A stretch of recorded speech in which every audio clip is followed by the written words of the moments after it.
Welcome in to C.H. Collins Athletic Complex in Denton, Texas. It's Colleyville Heritage Playoff Football. Alongside Reed Harrison Ducrow, Trey Francis, I'm Doug Branch, and we thank you for joining us tonight for Colleyville's third round of the playoffs. They win both by-district round, and last week defeat the Abilene Cooper Cougars down in Mansfield, 55-21. And Reed, I know you guys weren't there. We weren't there broadcasting. I was there to watch the game, but Colleyville put on one heck of an offensive display. Yeah, I know the last week that we were able to broadcast, we were talking about how, in sync, just the quarterback and the specialists and the line, everybody was just on both sides of the ball, truthfully. And they really showcased it last week as well. And so they're really picking up steam and really excited for this week. Yeah, Reed, it's definitely going to be a good game today.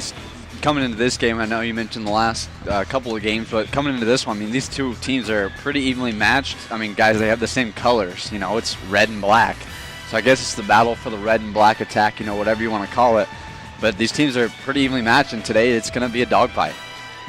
Colleyville comes in with an 11-1 record on the season. Throw out the records, and these two teams will play it out here probably about as far north as you can get in Denton County without being in, I don't even know what the county is north of us. I guess we'll have to find that out. Anyway, it's Colleyville and Argyle. These two cities are not far apart. They are not in the same district, but they are in the same regional championship. The winner of this game will move on to play Frisco Emerson, who won earlier today, in a matchup. So that's who these teams will play. We'll take a quick timeout and be back with more of the pregame show from Denton, Texas after this quick timeout. You have a dream, the dream of having a pool and a backyard oasis. It's time to talk to the professionals at J. Caldwell Custom Pools. From new construction to remodeling, service, and maintenance, J. Caldwell Custom Pools is your custom pool builder and outdoor living design experts. Your dream of having a pool with spas, fountains, and fire features is about to come true. Dive in and find out more at jcaldwellcustompools.com. Proud sponsor of the Colleyville Heritage Panthers. Why are interscholastic sports called the last classroom of the day? Because they teach students important life lessons like teamwork, accountability, and perseverance. School sports are so much more than a game. They're about developing the whole person. That's why they're an essential part of every student's education. Encourage your student to participate in the last classroom of the day. Interscholastic sports in Texas. This message presented by the UIL and the Texas High School Athletic Directors Association.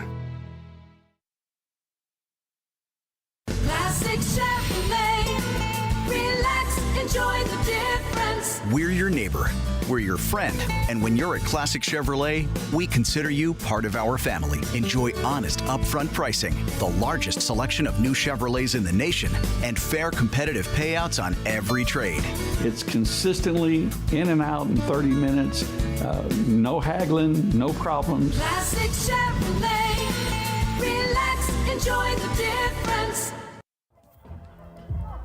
Back on the pregame show, joined by Colleyville head coach Jerry Edwards. And, Coach, it's the regional round. Really nice victory last week. Let's just real quick go back and talk about that area win. Yeah, it was a big win for us. Abilene Cooper was coming in and playing good football, and our kids were ready to jump on them from the jump. Had a great first half. I think offensively we scored on every possession. And then defensively we gave up one long run there on like their third or fourth possession, but then locked it in after that and cruised to a nice victory for our team. Offensively, you talked about it. 55 points is great. What do you have to do to be able to do that against a very good Argyle squad? I think we got to start fast. I think, they typically, watching them on film, they start slow. And, last couple of weeks we've started really, really fast in all three phases. And I think that's going to be key the first quarter tonight, how we get going and how they get going. But it's two evenly matched teams. It's really a mirror image of each other when you look at it. And so the team that's going to be more disciplined and detail is going to come out victorious. Defensively, your front four have really dominated this season. What do they have to do tonight to stop this Argyle offense? Well, they run a lot of tempo, so they're fast speed, and so our guys have got to make sure we get lined up correctly and execute the calls. We've been working on it pretty extensively, so I think our kids will be able to handle the tempo. And then, they got a big offensive line, and so we got to keep playing good technique. Linebackers got to fill in the gaps when they need to, and we got to hustle to the ball and gang tackle. I know kickoff coverage has not been what you would expect. How do you change that tonight? Well, we just work on it in practice. We've made some personnel changes. There's some other wrinkles we're going to do tonight to make sure, if we get a good win, we can kick it out. That's what I would prefer to do. But I got full faith in the unit and our coaches this week getting them ready. Give me your 3 keys to get the victory tonight over Argyle. Well, I think we got to start fast. I think we got to maximize every offensive possession, and then defensively we got to handle the tempo. And I think if we do that, we'll come out with a win. Head coach Jerry Edwards, Colleyville Heritage Panthers take on the Argyle Eagles. We'll get underway when we come back to C.H. Collins Athletic Complex in Denton after this quick timeout. What's the biggest myth about interscholastic performing arts? That you have to be the most talented or experienced to participate. The truth is, anyone can be a part of their school's performing arts. There are countless opportunities for students to participate, from theater, choir, and band to speech and debate. The bottom line, if you want to perform, there's a place for you. This message presented by the NFHS and the UIL. Better Faster Urgent Care in Southlake is a proud sponsor of the Colleyville Heritage Panthers. Better Faster Urgent Care provides immediate care for acute, non-life-threatening illness and injury, all of which is provided by board-certified emergency physician specialists. They provide care for the simplest to the more complex medical conditions and have become prominent figures in our community's healthcare network. IFC Roofing is a locally owned general contractor and construction company which manages roofing projects hands-on from start to finish. We can also help you navigate each step of the sometimes complicated insurance claim process. If you suspect your home's been damaged by Mother Nature, give IFC Roofing a call and see why they're the highest rated and reviewed roofing general contractor in DFW.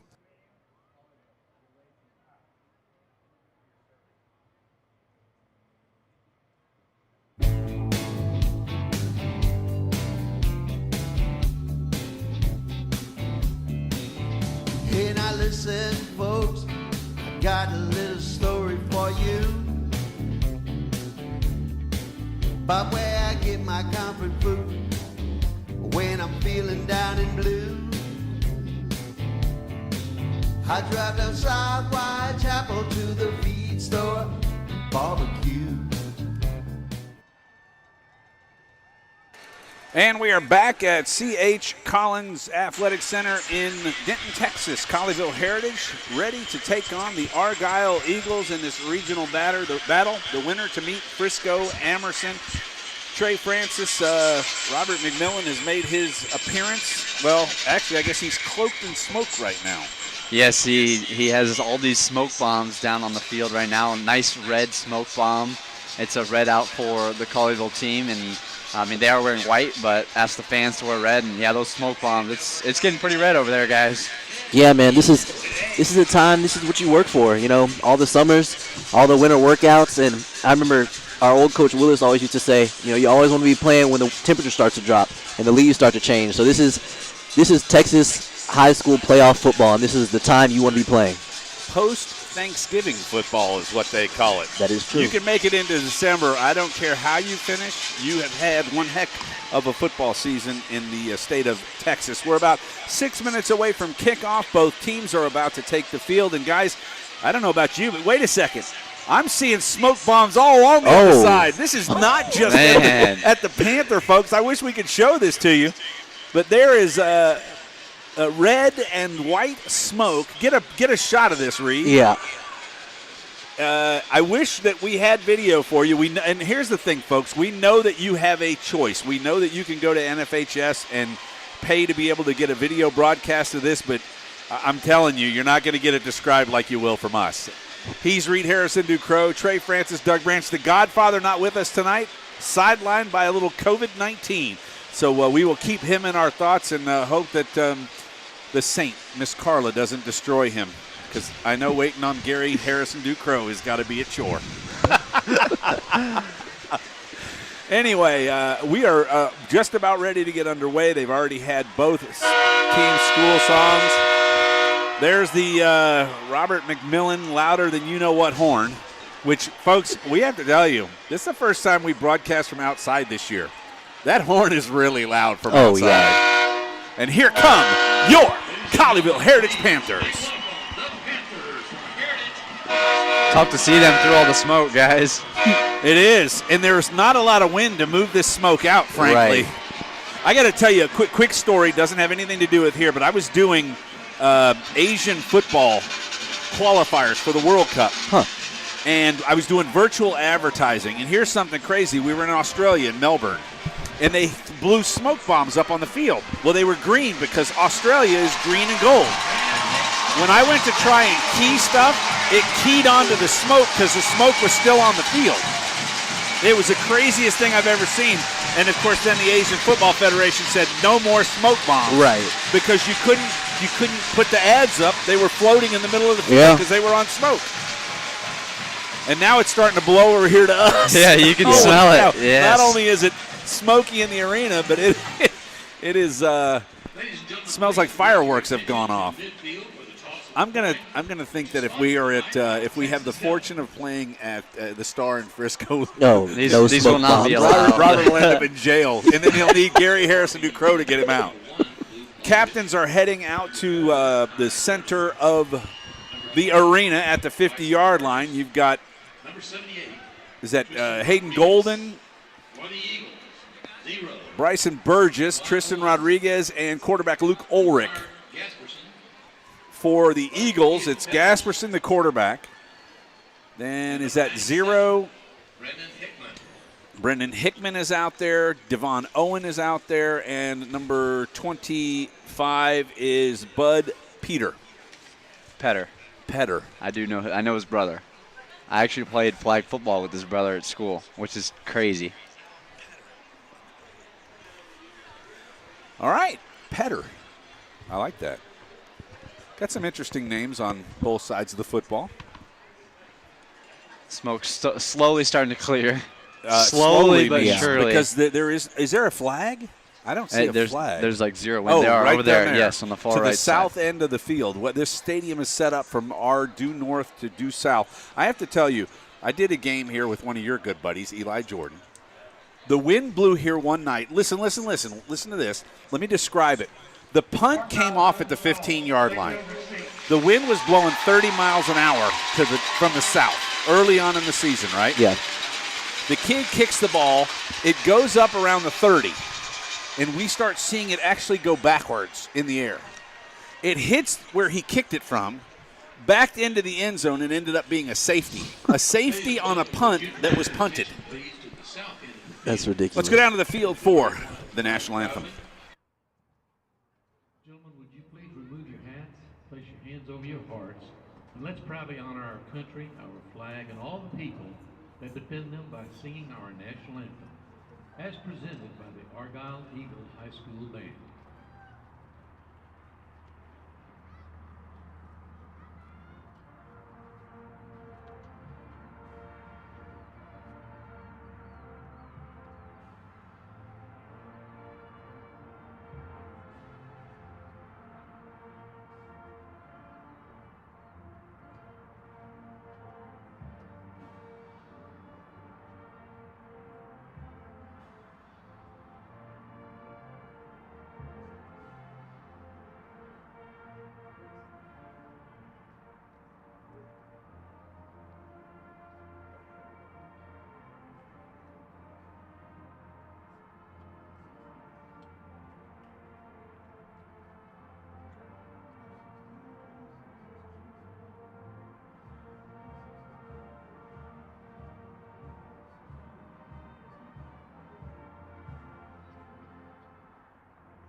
About to get underway here from beautiful C.H. Collins Athletic Center in Denton, Texas. It is the region round of the Texas 5A Division II playoffs. The winner of this game will meet Frisco Emerson. Site to be determined.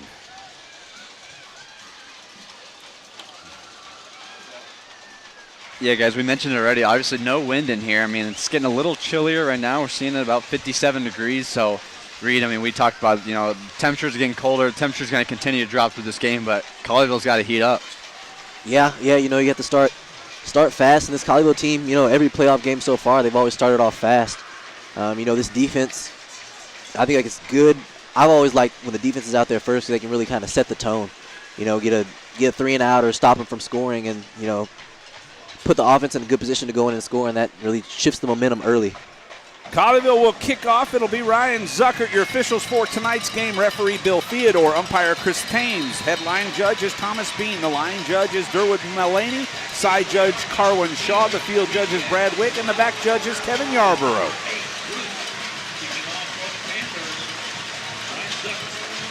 Zuckert is going to put it in play. I'm assuming this is going to be a chip shot because he's not far away from it, and it is. Ball comes down at the 26, received there. 19's got it. He breaks to the outside, and he'll be pulled down at the 35-yard line, and that was by Joey Hillard. Nope, that was by Luke Graves. Luke Graves on the tackle for Colleyville. First down for the Eagles. Eagles are led by their sophomore quarterback, McGuire Gasperson.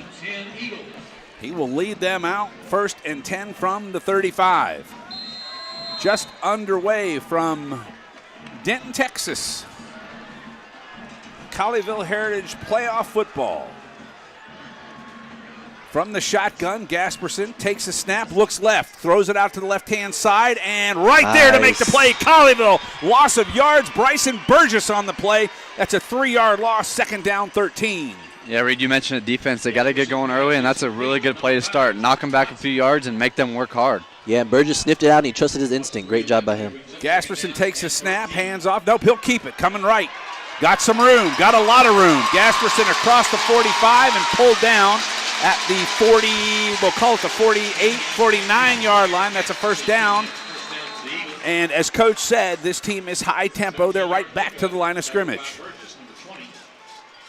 Wants to throw, right side, got a man caught quickly and pushed down. That was Will Kresiak. On the reception, he picks up 4, 2nd and 6 for the Eagles. Yeah, the fast-paced tempo offense, I mean, that's tough for defense to stop, but, I mean, you just have to play your game. Be disciplined. Gasperson takes a snap, inside handoff, coming right. Colleyville's front 4 there, led by Rapolo, along with Evan Nieda, and is that 38 for Colleyville? It was. Darian Lloyd. Darian Lloyd, excuse me. And yeah, Doug, this defensive front, they've done a heck of a job all year. They get upfield, they get past those guys and make big plays, which helps the secondary. Going to throw Gasperson. He's got pressure, gets one away, and it's picked off. No, oh my gosh, I thought that was close. Madden Williams had it. 1-yard gain will bring up a 4th and 5, and the Eagles will punt. Yeah, nearly picked off there, nearly caught by the offense at the end of the play. It was obviously caught by the offense, but guys, from our view, it looked like it was going Colleyville's direction. As we look at the replay, that thing looked like a duck just getting hunting season. It was like a millisecond. Millisecond difference, that's Colleyville going the other way. Nice sound effects. I'll give it to you on that one, yeah. Burgess is back. Punt off the right foot. Nice kick, drives him inside the 10. And I'll tell you what, that could have been fair catch interference. He literally flew right by in front. Colleyville will take over at the 8-yard line with their first possession. 9:52 to go here in the first quarter. No score from Denton. I will say this Argyle crowd, definitely, we talked about it earlier, they travel extremely well. They are packed on this side. And yes, Reed, I think part of that plays in that they're very close to where we're at right now. It's only about 15 minute drive for them. I mean, Colleyville obviously has to go a little further, about 45 minutes to an hour up here. But yeah, I mean, this place is starting to pack in, and there's more people rolling in as we speak. Ulrich in the shotgun, 3 receivers to the high side. He'll go right up the middle. The Jedi for 6 yards on the carry out to they'll call it the 14-yard line. It'll bring up a 2nd down and 4 for Colleyville, and he saw it right there. Nobody in front had a lead blocker, and Ulrich follows him into the hole for a very nice gain. Yeah, for our first play of the game, you want that energy we talked about with the defense. Now getting it with the offense, calling his own number, picking up a big gain. 2 receivers split to either side. Near hash mark, Ulrich looking left. Wants to throw, and this is, should have been picked.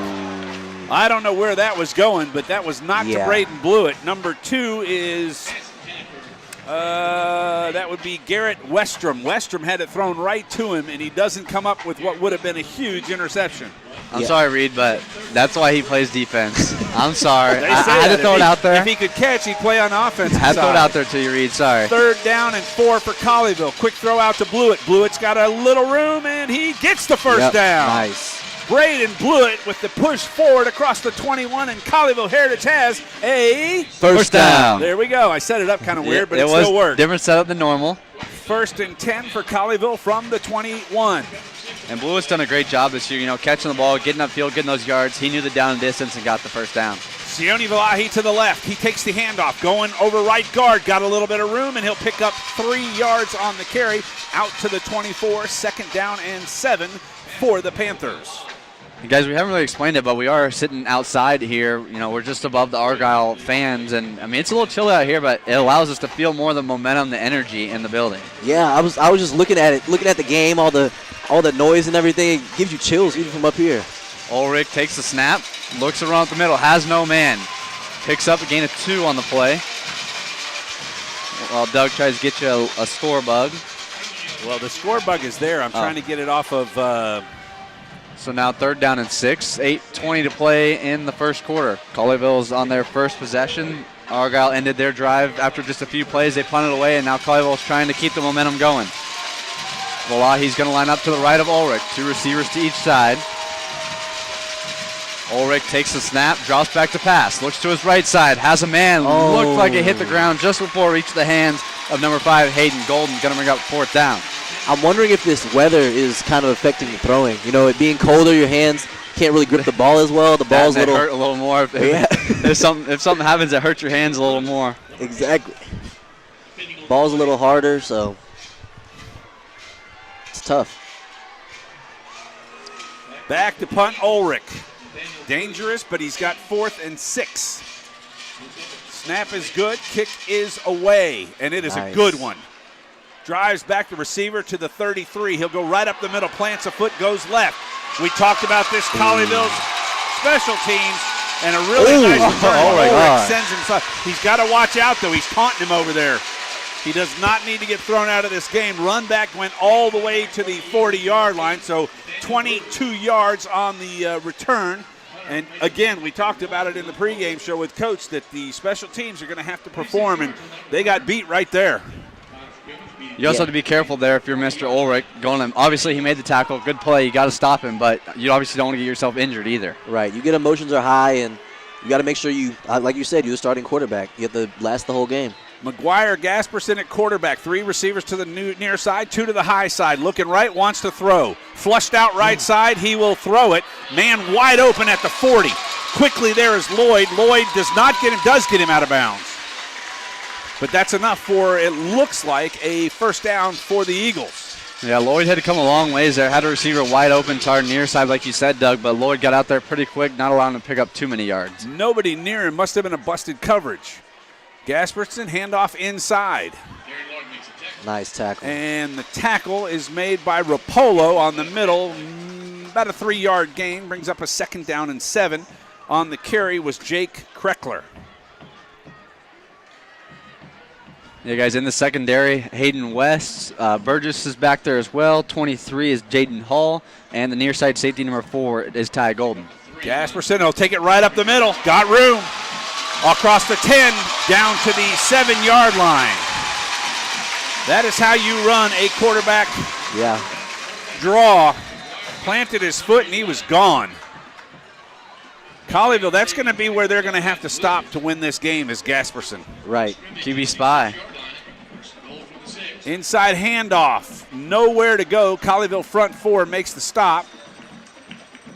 And I believe he got it down to around the 3. Kleckler down to the 3. It'll be 2nd and goal for the Eagles. Snap back. They'll run it one more time up the middle, and he will not get in. Naeda grabs him and says, no, sir. Nice. And it looks like no gain. 3rd down and 2 from the 2. Yeah, I'm assuming here they handed off the last couple of plays. Probably look for something, quarterback run, quarterback roll out to throw. I think you got to spy Gasperson right here because he is definitely going to keep the football.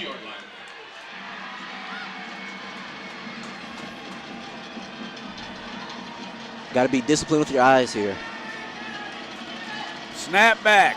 Inside. Nope, he's got a man. He's going to run. He Nice. will not get there if Colleyville makes the stop. Nice job by the Colleyville defense. They had the tight end floating out to the right-hand side, and it looks like they're going to try to kick the field goal. And that is a huge stop. To be able to, for them to be inside the 5-yard line. First and goal from the 3. Yeah, and to be able to Now stop it's fourth them. and goal from the 3. Now I would watch for the fake here. Yes, obviously playoff game, a lot of things can happen. Right. And Reed, you mentioned already, keep your eyes disciplined. Yeah. Anthony Rubalcaba in to kick what is basically an extra point from the 10-yard line. Snap is good, hold is good, kick is up, and it is good. So with 5:18 to go in the first quarter, the Eagles have struck first. Colleyville gets the football when we come back.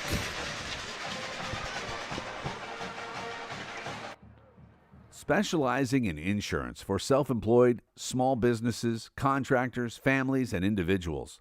Tailor-made PPO health insurance. Reach out for alternative solutions this open enrollment. The team at Unified Health Advisors is ready to score a touchdown for you. I've got one. Would you rather eat at Costa Vida and not be allowed to talk, or you can talk, but you're not allowed to eat your sweet pork burrito?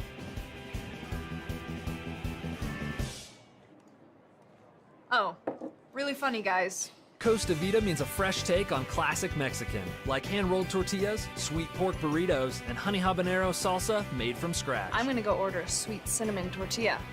Want one? Redefine your favorite Mexican food. Escape to Costa Vida today. Back once again at Denton C.H. Collins Athletic Complex. Colleyville will take the kickoff. Braden Blewett and Hayden Golden. I'll say that properly at least once tonight. Back deep for Colleyville. To kick is number 13, Jackson Green. Sophomore wide receiver, but also the place kicker. Ball is up in the air. This is Blewett from the 5. Running start. Gets the corner and he didn't go out of bounds. Colleyville, he's still on his feet. Across the 40, across the 45, and pulled down around we'll call it the 45. Braden Blewett with a 40-yard return to give Colleyville primo possession. Yeah, he's got those wheels on him. He caught it, and he was only going one direction. That was straight forward. And that's exactly what he did right there. His blockers did a great job getting him some room to run and got tackled by the kicker, the safety net. Young man can play. Trip receivers, quad receivers to the far side. They're stacked. Don't think we've seen that yet this year. I go right to Blewett. It's 4-on-3 over there. You got man coverage on this side. He's going this way. He's got to be going to Blewett. Oh, he's going to run this way. Block. And he beats him he had him beat to the outside. And Ulrich is going to be pulled down after about a 2-yard gain. Man, I really thought they were going to go Blewett on like a deep post or something. He's man coverage. That's Reed Island right there. Maybe coach was just trying to see what the defense was giving them there, putting 4 receivers to one side. You don't see that very often. So maybe they're just trying to see what the defense was giving them, and maybe they'll go back to it. Ulrich from the shotgun takes a snap. Handoff up the middle. Sione Valahi. Valahi will pick up 5 on the carry. Brings up a 3rd down and 3 for Colleyville. Yeah, Colleyville crosses the 50. That's downhill. You got to pick up the momentum and keep things rolling because that points are nearby, and being down 3, you got to answer. 4:20 to play. They trail it 3-0. Colleyville's second offensive possession. They start out with good field position at their own 45. Ulrich's going to keep it, going right, got room. Nice. First down yardage. He's Ulrich! Oh! He fumbled the ball, came right back to him. Fortunately for Ulrich, he fumbled the football at the 25. There was nobody around him. He was going to the house. He was walking the dog and let go of the dog leash. He was gone. But it is still a Colleyville Heritage Panther. First down. Yeah, the good thing is that he did recover the fumble.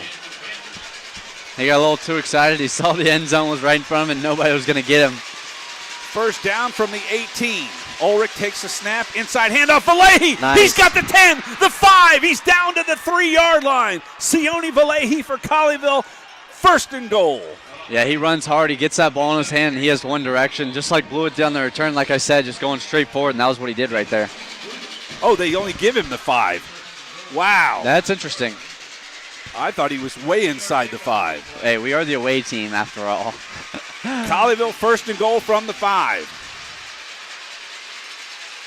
Ulrich takes a snap, wants to throw, goes up top, blew it, makes the move. Oh, he can't get there. He stuck a right foot inside, took 2 steps, and then went to the corner and just overthrown by Luke Ulrich. Yeah, it's a really good play concept. First down, you know that you can call plays like that, and Blewett's a heck of a receiver. He knows how to go up and get the ball, and they tried to get it to him there in the corner of the end zone, just a step too far. Colleyville with the second down and goal now at the 5, trying to take the lead here with 3:17 to play in the first quarter. And they trail by 3. I'll get that up in a second. Snap back, Ulrich going left. He's across the 3-2, push him in, touchdown! The Jedi has done it, and Colleyville leads 6-3. Yeah, there's that Luke Ulrich run that we've been wanting. He got the ball in his hand and just went behind his offensive line. That's what you do. Run to butts is what they call it. And his offensive line ended up pushing him all the way in. So a heck of a job by them. A really good drive by Colleyville, obviously starting at the 45-yard line and had many seamless plays right there. So ultimately putting them on top right now. Burgess will snap. Graves will hold. Zuckert with the extra point, and it is good. And Colleyville's got a 4-point lead. 3:12 to go in the first quarter. They'll kick it off when we come back to Denton. Colleyville leads it 7-3. Back in a moment.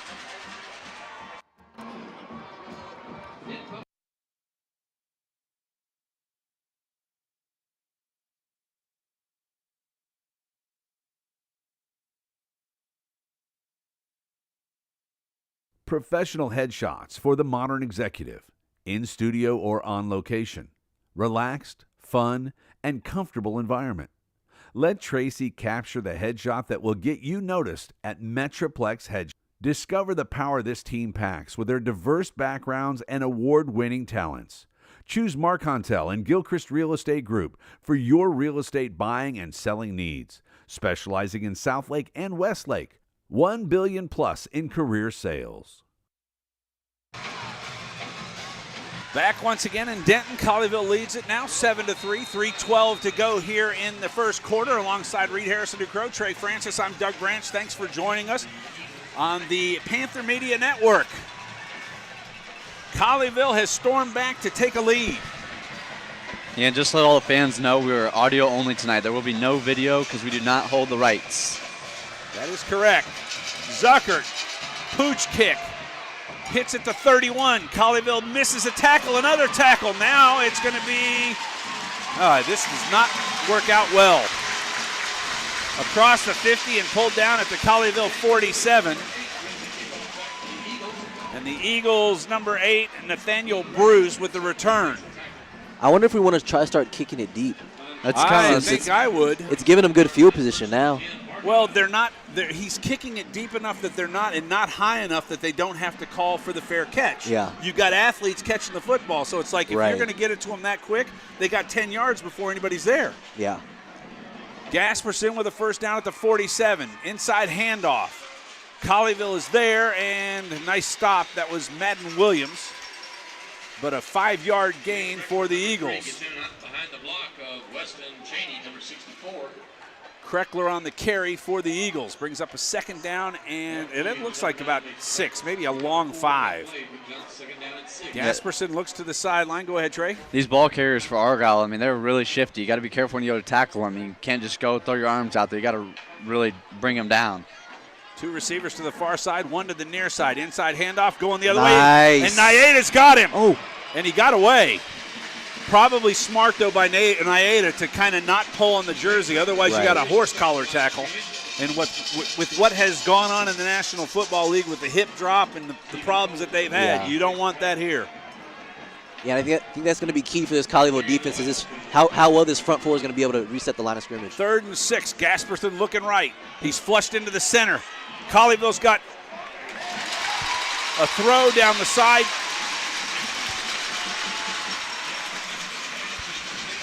And the pass is complete for a first down.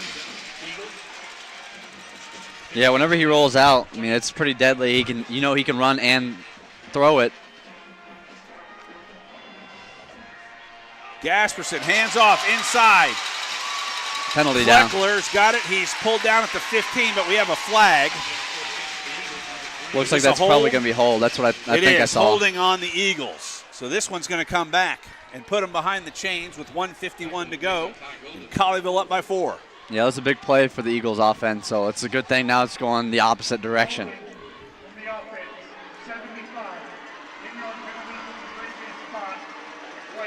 So that ends up being what amounts to be a 25-yard penalty because the loss of the yards gained and then the 10-yard penalty. It'll bring up first down in Tarrant County. Yeah, what I'm starting to notice about this Argyle offense, all their big plays are happening off of when this quarterback gets outside of the pocket. Empty backfield. Gasperson takes the snap. Quick throw, right-hand side. Ball's caught. Unfortunately, Hall took the outside route instead of the inside route, and he got run right out of the play. And they pick up almost back to first down yardage. It'll be 2nd and 3. I think Colleyville's going to have to get up and cover. Same play. One more time. Hall is taken out again. Maybe the third time is a charm for Jaden Hall. I mean, Colleyville's not leaving many guys defensively down here, and with it being an empty set, I mean, everyone's got to cover. Play up on them. Make them show they can go past you. Looked like they were trying to run the same thing. Nice. Gasperson's going to be met there in the hole as he tried to run by Darian Lloyd. That'll bring up a 2nd down and 10. No gain on the play. Yeah, and this Argyle team is moving fast. They don't waste any time. Yeah, not at all.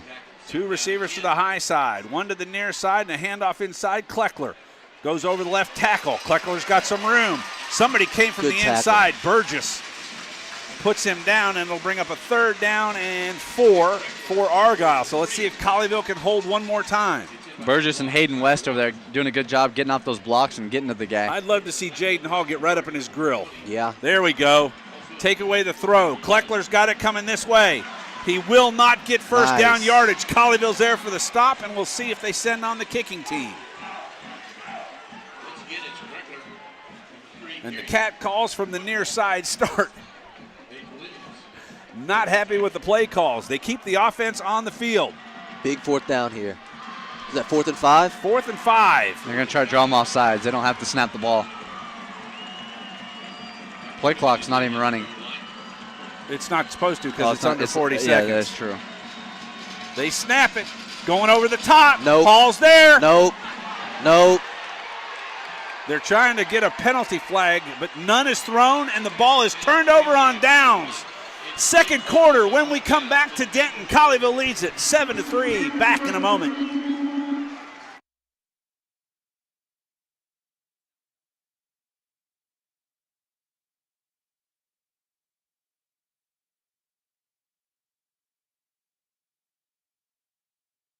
Texas Air Systems, providing commercial HVAC solutions through creativity and collaboration. Together working with you to take on big challenges that produce even bigger results. Become the best athlete you can be. Pure Performance will help you get stronger, faster, more explosive, lose weight, get out of pain, and be in the best shape of your life. Pure Performance, the best strength and conditioning gym in Colleyville. Bev Young's secret to success is simple, but it works. Every client is treated as if they're the only client, guided from beginning to end to ensure a smooth transaction. Reach out to her team and see for yourself. You've got a friend in Weichert Realtors, Bev Young and Associates. It's still early in the game. Don't throw a Hail Mary. Get started now. Set up a free informational meeting with Lisa Bain-Grossman of The Right Approach as she helps you get to the goalpost with creating a sure-win application essay for college. Back once again at C.H. Collins Athletic Complex in Denton. Colleyville turns it over on downs. They've got it at the 11. Going from our left to our right. Quick pass, left-hand side. Braden Blewett stabs in. He'll work towards the outer boundary, and he picks up 6, maybe 7, out to the 17-yard line. 2nd down and 4 for Colleyville. Looks like Colleyville's really turned towards getting their speed guys the ball on the outside, these quick screens, getting Luke Ulrich trying to get on these long runs to the outside. I like the game plan. Ulrich in the shotgun. Sione Valehi to his left. Snap back, handoff Valehi. Going left over tackle, and this will pick up maybe a yard, and he's pushed back by the Argyle defense. Yeah, big third down right here. Colleyville's got to draw up something. The Argyle fans they're getting more into it after that last play. Third down and a long 2. 2.5, almost 3. Just underway in the second quarter. Colleyville leads it. Oh, we got to change that, don't we? And the score, 7-3. Ah, you're right. Third down and 3. Ulrich takes the snap, looks across the field, he's has open. Golden. Golden He's gone. takes off at the 50, 45, 40, at the 30, 20. Will he go? 10. Stays in bounds. Touchdown. Touchdown, Hayden Golden. And that was 82-yard pitch and catch from Luke Ulrich. The Jedi has done his magic again. That was a dime. That was a great pass by Ulrich. Yeah, he definitely looked off the safety and had him wide open and just dropped it in the bucket. Looked like he ran a kind of like a post route just right behind his defender. Yes, I think that's what I saw as well. And, I mean, it was clear. It was just backyard catch. Yeah, and off to the races. Ryan Zuckert on the kick. Snap is good, kick is up, and it is good. Colleyville now leads it 14-3. Just underway, 10:45 to play in the half, and we take a look at the replay. Ulrich hits him on right over the middle, crossing route. That was pretty much a post route, was it not, Reed? Right, looked like a post route. And all the way to the house, Golden takes it 82 yards for a touchdown. And guys, I'll tell you what, was that one play? No, because they had the pass to Blewett. Oh, Blewett. So that was 2 plays. Two-play drive. No, that was 3 plays. Third down. Was it third down? Oh, yes, it was because they handed off. They handed off to Vlahi. We're all wrong. I like the offensive coordinating right there, brother. Yeah. Hey, we don't have Mark Largent behind us like we did a couple weeks ago. Well, makes it a little tough. We have to do our own stat keeping. But we do have nice replays to look at. I will say that. Sorry, folks, not to rub it in at home. But we got to figure out something here. I think Ryan Zuckert needs to just bomb this ball to the end zone. You think that'd be the best idea just off the last couple? I'm not even sure if you try to aim it to where you either hit it into the end zone or you hit it out of bounds. So what if they get it on the 35? That's where you're kicking it to them anyway. Right. Right? And they've been starting at the 50, if not. On our side of the ball. We'll know in a second. Yeah, he's walking back. This is not going to be a chip shot.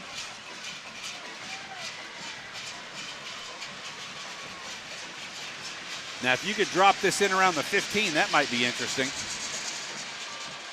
There you go. Nice. And that's what you want. Yep. Now, I will say, if there was any wind, it's out of the north, and he hit that about a yard and a half into the end zone. Yeah. But that definitely is better and probably is 30 yards position starting-wise back farther than Argyle has been. Oh, for sure. Colleyville up 14-3, 10:45 to go in the first half. And they have absolutely run their offense to a T except for possession number 1. Defense is looking good also. Gasperson at quarterback from the near hash. He'll hand it off. Kleckler right side. Got room. Got across the line. And Naeda tracks him down, but not after an 8-yard gain. We haven't talked about it too much this year, but this defensive front, I mean, obviously they get after it, but they have some speed in them, too. They can get out to the boundary if they need. Right there, we saw Evan Naeda getting after it. Yeah, and you rarely see the line going backwards. Coming this way. Hand off Kleckler again. He's got a little room. Heveson holds his position on the right-hand side, and Stephen Cole makes the tackle coming from inside to out, but that's enough for an Argyle first down. That'll move the sticks at the 36.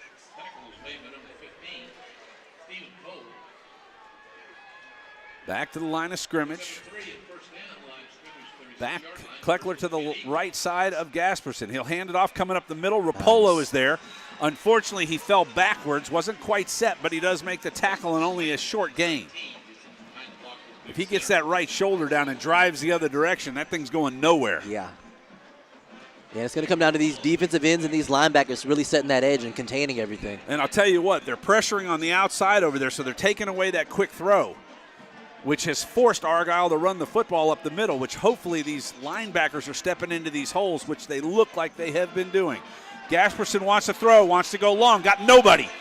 Got nowhere to go with it. He's trying to run out the near side. Lloyd is there. Lloyd gives up room on the outside. Now he's got a first down. And then he's pounded out of bounds by Hayden West, but not till he picks up the first down yardage. You got to keep the outside.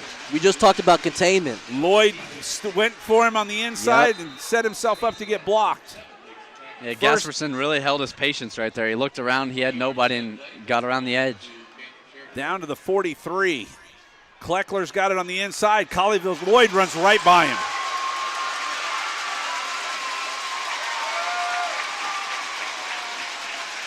Not sure what he was looking at. Naida was in the backfield, and then he was just patient and went the opposite way. Well, they've done this before, and then they've stalled out. So let's see if Colleyville can hold them. New running back in, 26, is Chase Bagley. Bagley will get it up the middle. He's got room and diving in to make the tackle. There's Lloyd there. He saw the handoff. He dove in and cut his feet out. But a 3-yard gain, 2nd down and 7 for Argyle. Yeah, up front, Mr. Naida and Darian Lloyd, Stephen Cole, they're all doing a really good job keeping that contained. I mean, obviously Cole plays there, they gave up, but, I mean, it all comes down to this, down in the red zone. 8:30 to go in the half. Snap back, Gasperson up the middle again. They're exploiting the Colleyville center, and that's going to go for a touchdown.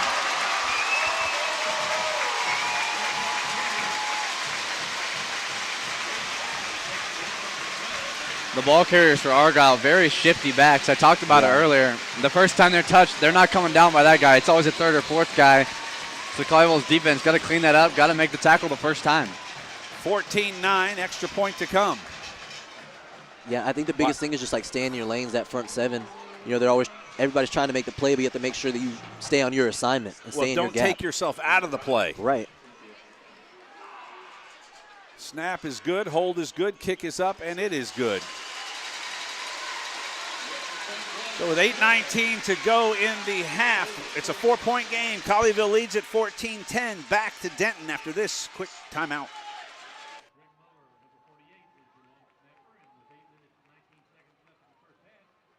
Leading every generation to know and follow Jesus.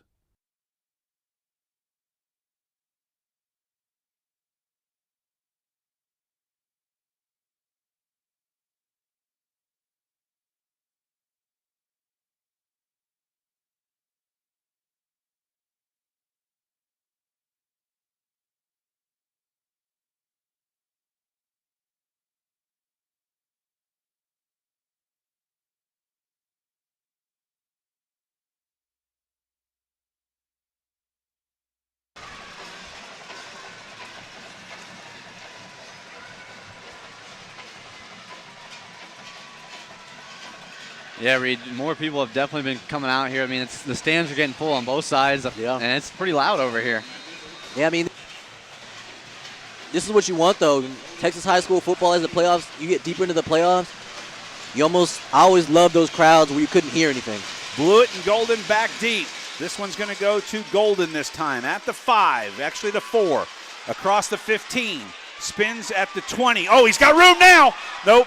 Didn't get to the outside. Boy, if he'd have got all the way back. Yeah. It's a long ways to run, though. That's the problem. Yes, it is. Golden down at the 19. Colleyville will take over there, leading by 4. Wouldn't mind seeing a quick strike or a long drive right here. Try and eat the rest of this clock up.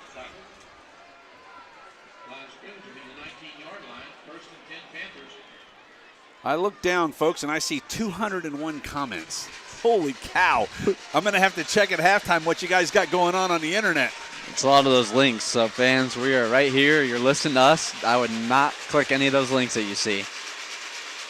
Motion coming near side. Jedi wants to run up the middle. He's got room up in the air and pulled down.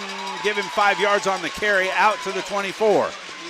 We've seen him go up over the top before, but he had both of his feet and a couple of jetpacks on. Right. This time he did not have his jetpack.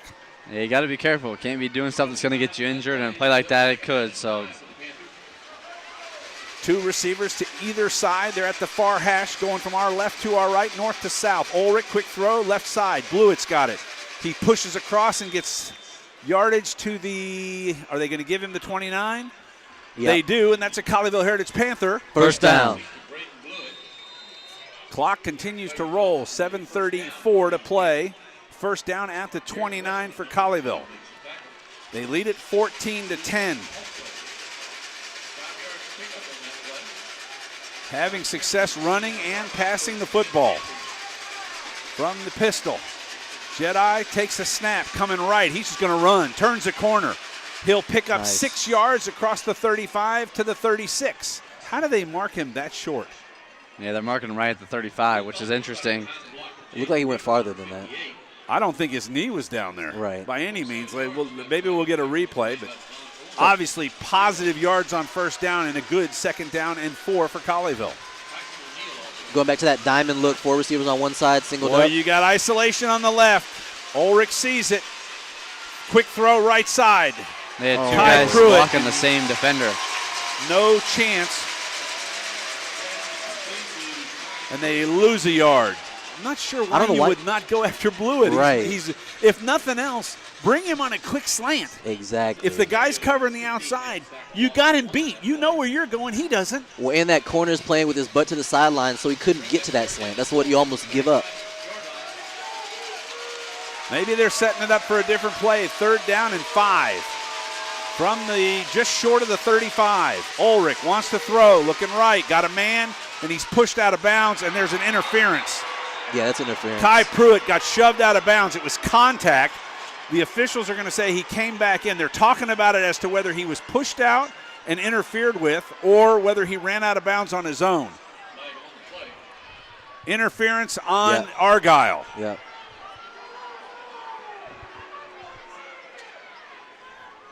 I love it. Not enough. I'll answer that for him. Not enough. So the pass and I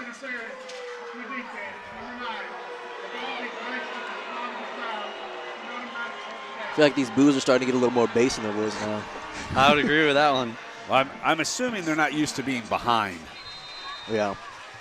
Yeah, they had a nice record, 10-2. First down at the 43. Ulrich from the gun. Quick throw, left-hand side. Blockers are there. You got to get upfield. And Hilliard spends too much time trying to find out where he's going, and he'll lose a yard. Yeah, you can't be doing the dancing. Got to go north and south, not east and west. And now Hillard, is hurt. He got the right ankle rolled over. And he's going to have to make it to the sideline. Yeah, checking in for him is number 24, Nicholas Wankambi. Wankambi will take the slot on the near side. And Braden Blewett still soloed over there, guys. Tight coverage now. Yeah, this is where you beat him. I'm going. This is where you tap your head and go, here you go. Ulrich's going to run. Got nowhere to go. Beats a man on the outside. Turns the corner at the 45 to the 50 and across the 40-yard line. And a first down. The official fell down, and now he throws the flag. He launches it 20 yards. I'm going to assume that's a hold on Colleyville. Yeah. Super late flag, though. He launched that thing, and after the play was all the way over. I'm telling you, I'd take a shot to Blewett.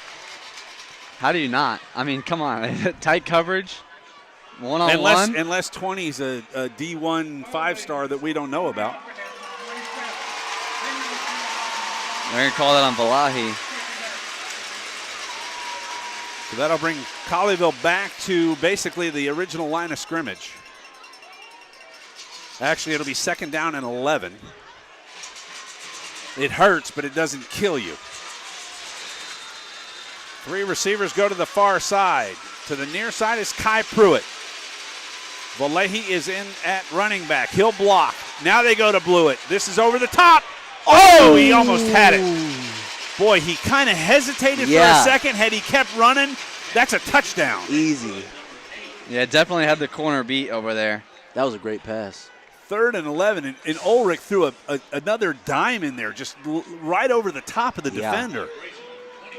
But unfortunately, Braden Blewett kind of slowed down about 6 yards before the ball and then said, oh, there it is, and couldn't get there.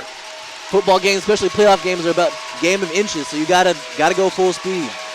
3rd and 11 for Colleyville from the 42. Ulrich, big rush, wants to throw. He's going down. They brought the house. Yeah. And from an Argyle defensive standpoint, I feel like you almost have to because that's the only way to stop him. Well, and what do you do to someone who brings the house? Got to get it out. Well, quick routes. It's called screen. Yeah. Yeah, stuff. Let them go and burn them with a screen. See if the offense figures that one out. 4:37 to go in the half. Ulrich to kick. Let's hope that he can send this one deep over the returner's head. Good snap, and he gets it off. End over end kick. It stops, it hits. He'll pick it up and run. Colleyville runs right by him. That's a flag, is it not? That was a blindside hit, wasn't it? I didn't see what he did. He got him in the chest. But I thought if Watch he wasn't it on looking. the replay. He got him in the chest. The problem is that we are not doing a good job on special teams. And special teams, it's one of the three phases. You got to win all three phases. They always give you lanes on the coverage team, and you have to make sure you stay in your lane for a reason. Keep your head up and your eyes on who has the football. Snap back inside handoff. Room. Nice tackle there by Golden. You know, so far they've really gotten big plays with their legs on running the ball. Snap back. They'll go right up the middle one more time, and I don't think he's made the first down. How can you give him first down yardage? No way. No, they're not moving it. Oh, they no, are. he didn't move it. That's that home cooking. No, it's not home cooking. No, There's just officials that don't know what they're doing. Well, I'm wondering why we don't put more people in the box right here. Quick throw to the outside, caught.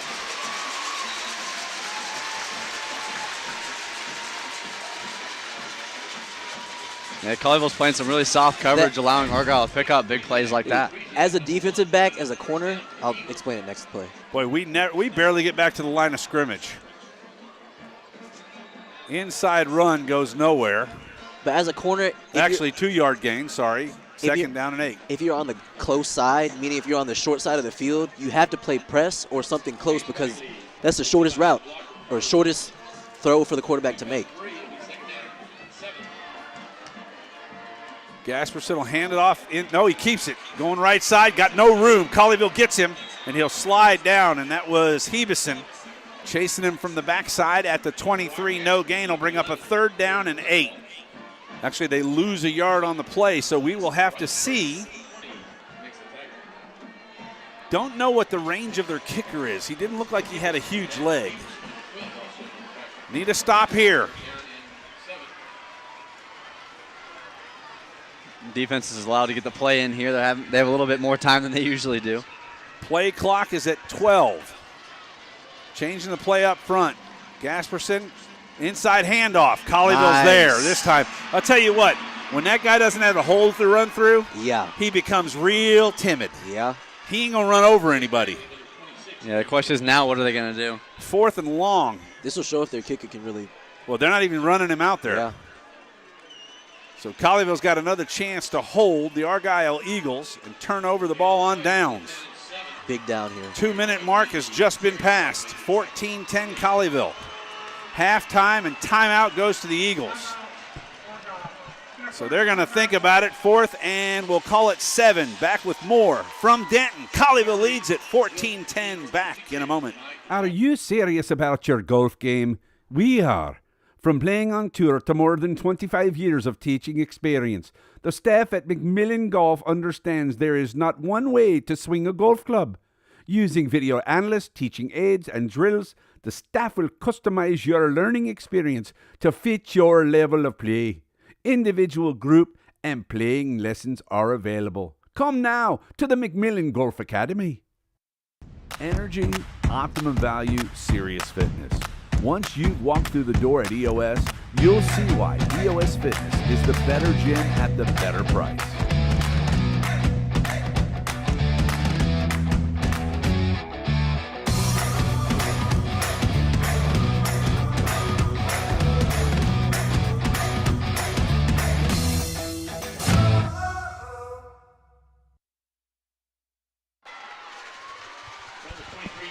Back once again, Argyle's going to send their offense out.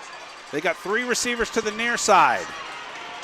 4th down and 7. I think Gasperson keeps it here himself. Watch number 1. Wants to throw, and Colleyville called timeout first.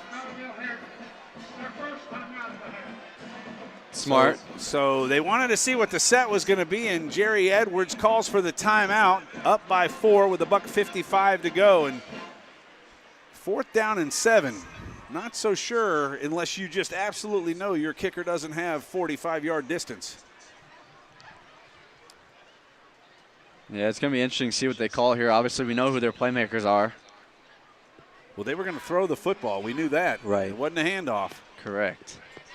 I think to number 1, you got to watch him. Here's the question. Do you do like they did to us? Do you send the house? I would.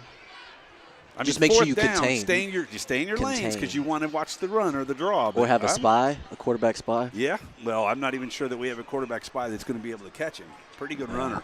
Yeah, he's a good runner, that's for sure. I mean, I'm not saying that we don't have good players. We do. Right. But you've got to be in the right place at the right time, You and gotta that's take the right all angle. you're doing. Yeah. And if you all of a sudden take a bite on something, then there's nobody left. Right. Offense back on the field. 4th down and 7. They got to get all the way to the 16 of Colleyville. Ball is spotted at the 23. Snap back. Running this way. Oh. Wants to throw. Caught. What happened? I didn't see it. I heard you yell, oh. Right as Hayden West was on it, he turned his head to look for the ball. As soon as he did that, he sat down and ran a comeback. Soon as he turned his head. So 1st down, snap back, handoff inside. And I'll tell you what, that young man does not run like he wants to run anybody over. It's almost like how Le'Veon Bell used to run, where he was like extremely patient. But it's like sits there and waits and waits. Right. That's what it reminds me of. Preston Slayton is going to come in at running back, subbing out Chase Bagley. Of course, Bagley is a sophomore. Would explain that. 2nd down and 8 from the 10. Inside handoff, nowhere to go. Nice play over on the far left side, coming across. That was Stephen Cole, who closed in from his defensive tackle position and holds it to no gain. Yeah, this Colleyville front seven's really been stuffing this run the past couple of downs. And the plays that we've gotten hurt by are the broken plays. Right. It's kind of interesting because it's 40 seconds left. Oh, now they call a timeout. And now Argyle has called a timeout with 40 seconds to play. That's their second. They've got one more. We'll keep it right here. Colleyville leads at 14-10. It's the same down distance that Colleyville was just playing with whenever it was 4th down. Maybe look for a similar type play going to number 1, Crazy Act. Well, the thing you do know is you've got kind of the goal line as your friend. Yeah. And I say that as in he's not going on a deep route. Right. So if it's the a condensed field. It's a condensed field. So if he gets behind you, he doesn't have much room to go get behind you. But you have to watch that quarterback because clearly he's looking downfield and can throw on the run. Hey guys, this is a big defensive play too, especially with 41 seconds left in the first half. You know that you get the ball in the second half, and if you can stop them here, I mean, you can control some more of the destiny, I would say. Oh, for sure. So I'm going to say Colleyville's band is not going to perform. It looks like Argyle's is setting up to perform at halftime. We'll have that for you. This is still a good crowd for Thanksgiving break. Argyle has their student section. So look, number 1's in the slot at the top. Yep, 3rd down and 8. Watch the crossing route in the center. Corner Zach route. Sogan is back, and now we've got another timeout, and this time it's Colleyville again. So Colleyville calls their second timeout. So it's a battle of timeouts. This time we'll take it and be back for the last 40 seconds in a moment from Denton. You're listening to Colleyville Heritage Panther Football on the Panther Media Network. You have a dream, the dream of having a pool and a backyard oasis. It's time to talk to the professionals at J. Caldwell Custom Pools. From new construction to remodeling, service, and maintenance, J. Caldwell Custom Pools is your custom pool builder and outdoor living design experts. Your dream of having a pool with spas, fountains, and fire features is about to come true. Dive in and find out more at jcaldwellcustompools.com. Proud sponsor of the Colleyville Heritage Panthers. Why are interscholastic sports called the last classroom of the day? Because they teach students important life lessons like teamwork, accountability, and perseverance.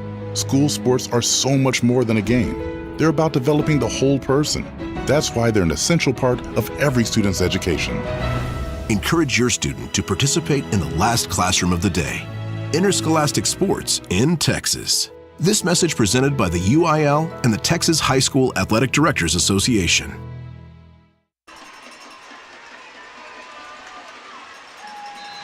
No.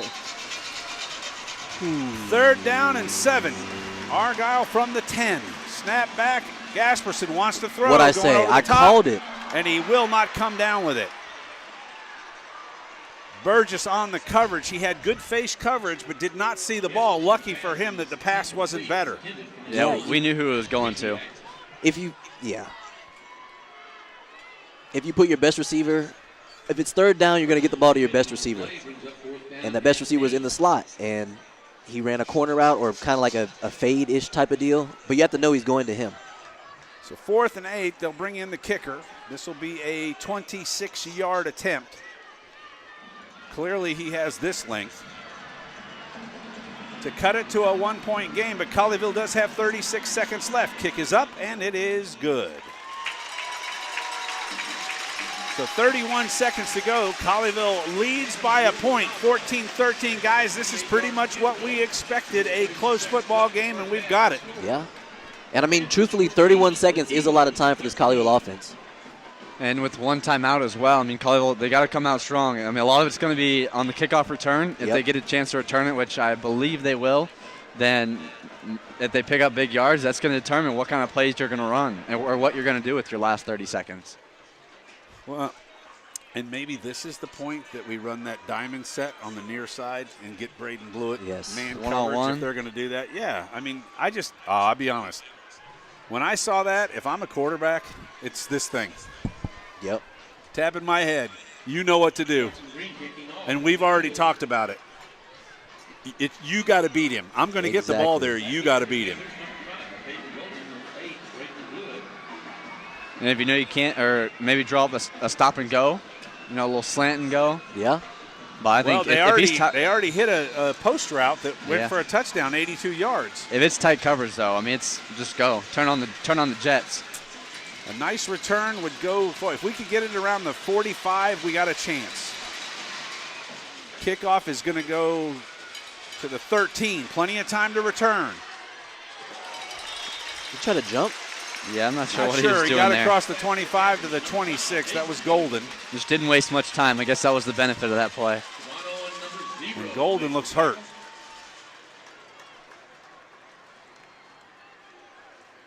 Looked like he tried to didn't look comfortable when he got hurt right there. So first down, 27 seconds to play. The nice thing is they're not set up in a deep umbrella here. Running looks like a regular defense. Yeah, they're not playing prevent or anything. It's everybody's close side. I'd try to expose it. And they're playing press at the top on Blewett. Why not? And it's smart to bring in Keller at running back to help block for him. One combi will take the slot on the far side, 2 receivers to each side. Ulrich's got the snap. He's just going to run. Ulrich, he's got room. He may take it to the house. Across the 50. 18 seconds to go. Colleyville will get a stoppage of play on the first down. Let's see if they spike it or they actually play it. He's all the way out to the 50. Why is he starting the clock? Yeah, the ball wasn't even marked. Ulrich wants to throw, going over the top. Blewett's there. Caught it. First down, Colleyville. Get the timeout here. You want the timeout. Give him time. One more quick play. Nice. And timeout, Colleyville. They got it all the way down to the 22-yard line. Nice catch. He came back, went up and high-pointed it, and he's down to the 23. I thought Ulrich was taking that to the house. He had one man to beat. I thought he was gone. Unfortunately, just got dragged down, but it was smart of him. He kind of looked like he should have chose the outside. I'm thinking, okay, where's he going? And he cuts back to the middle. And here's the thing, though, with 6 seconds left. You either throw it straight to the near pylon to where your play. You can't throw it to the backside because that's 10 more yards in another second or two. Right. You got to make it a quick play. You're either trying to position, you either go for the touchdown quick, or you're trying to position for a closer field goal. Yeah. And I think 25, that's going to be 42 yards. We definitely have leg for 42. Looks like we're kicking it. And that's what you do when there's 6 seconds left because this will finish it. Yeah. So Ryan Zuckert is going to set up for a 42-yard field goal. I believe this will be his longest of the season. Yep. They might call a timeout to ice him. 6 seconds left. Burgess to snap, Graves to hold. Good on both. Kick is up, plenty long enough. That's in.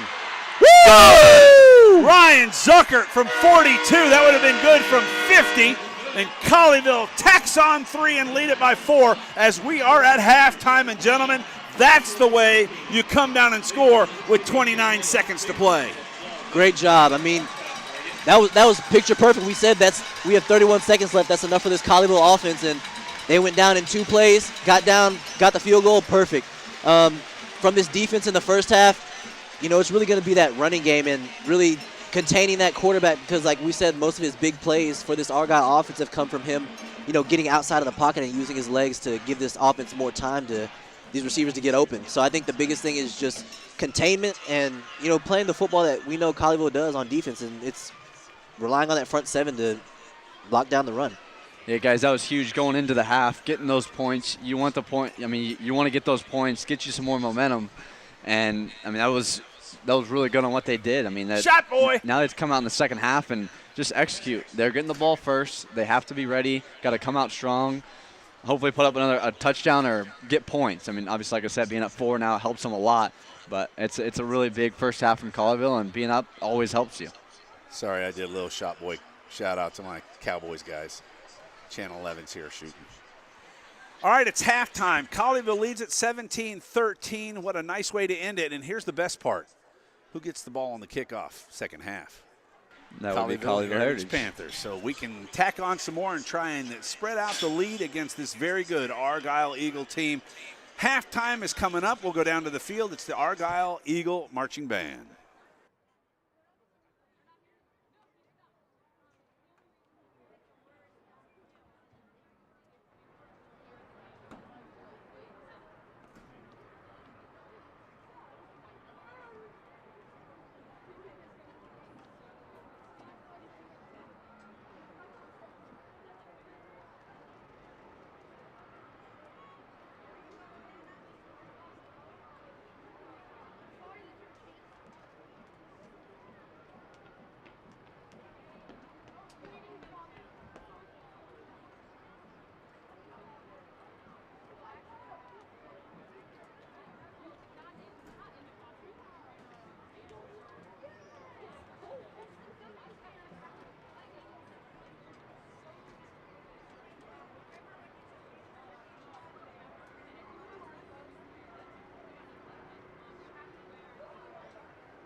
Leading the Majestics onto the field is our senior leadership team, Peyton Clifton, Maylin Haskell, Claire Huggins, Abby Leonard, Madison Owens, Emily Rodriguez, and Alexandra St.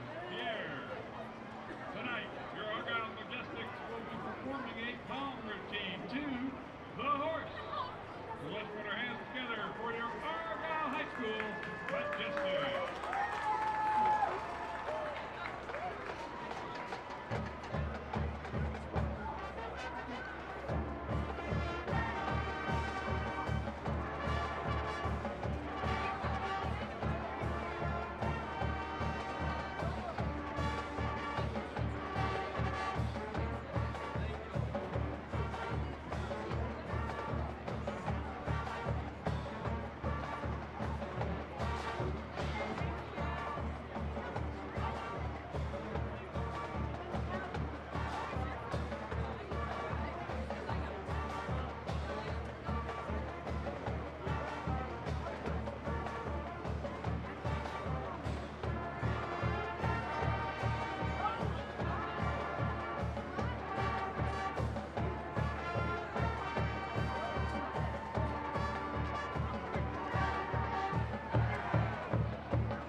Tayo and Ann Shannon, the Argyle Band and Majestics performing Come Out and Play.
Miss Print Photography, and Argyle Orthodontics.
All right, welcome back to C.H. Collins Athletic Center in Denton, Texas on a gorgeous football night, day after Thanksgiving action.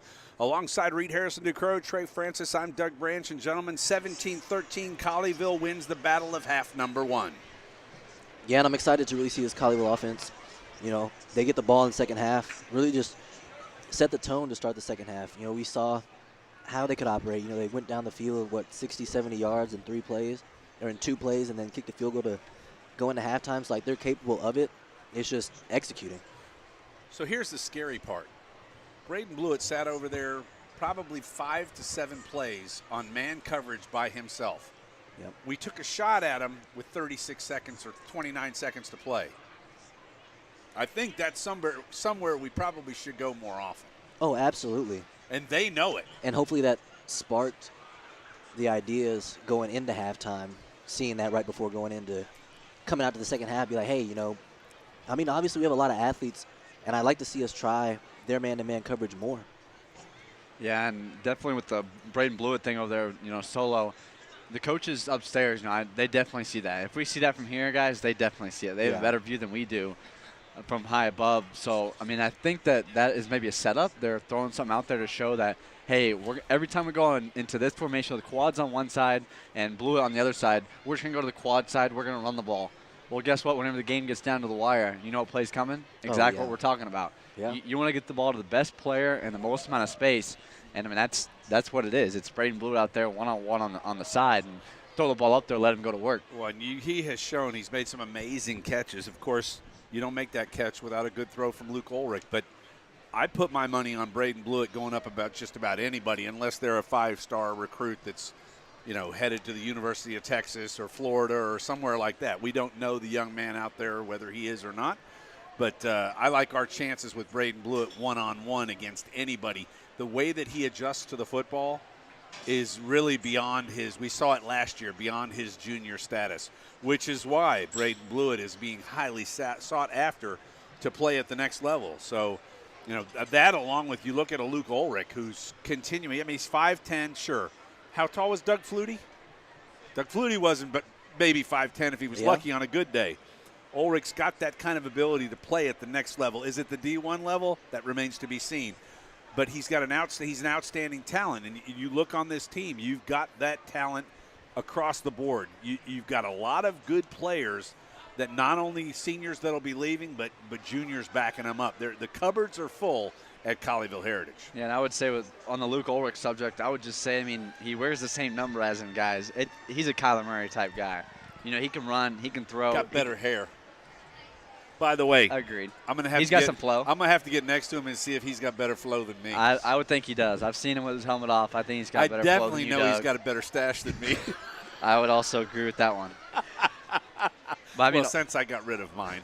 But yeah, Ulrich, I mean, he can pretty much do it all, and I know that Coach Edwards leaves it in the hands of Luke a lot. You know, go make those plays. If you see the play, make it, and that's what Luke does, which allows this offense to succeed. All right, Colleyville has made their way back onto the field, and when I say that, they're in the end zone. They have not run out through the Panther head yet. We have not, you know, I know we scored points, but I don't remember Robert McMillan horn sounded. I guess we got it. I was just yelling. I was louder than his horn. Is that possible? Ooh. I think we did. I think it did go off just a few times. A few times. We were probably pretty loud, though. The question is, guys, are we going to see the red smoke in the second half? I do not believe so. You don't believe so? I do not believe so. I'd probably bet no. I am assuming that the red smoke is something that because it hung around as long as it did. It lingered for a while. They probably said, Colleyville, we appreciate it if you don't do that again. Yeah, I don't blame We're them. okay with you having done it in the first half, but let's not make a habit of it. All right, that being said, we'll take a timeout and pay a few bills and be back with more Colleyville Heritage Playoff Football on the Panther Media Network after this message from the UIL. What's the biggest myth about interscholastic performing arts? That you have to be the most talented or experienced to participate. The truth is, anyone can be a part of their school's performing arts. There are countless opportunities for students to participate, from theater, choir, and band to speech and debate. The bottom line, if you want to perform, there's a place for you. This message presented by the NFHS and the UIL. Better Faster Urgent Care in Southlake is a proud sponsor of the Colleyville Heritage Panthers. Better Faster Urgent Care provides immediate care for acute, non-life-threatening illness and injury, all of which is provided by board-certified emergency physician specialists. They provide care for the simplest to the more complex medical conditions and have become prominent figures in our community's healthcare network. Timeout.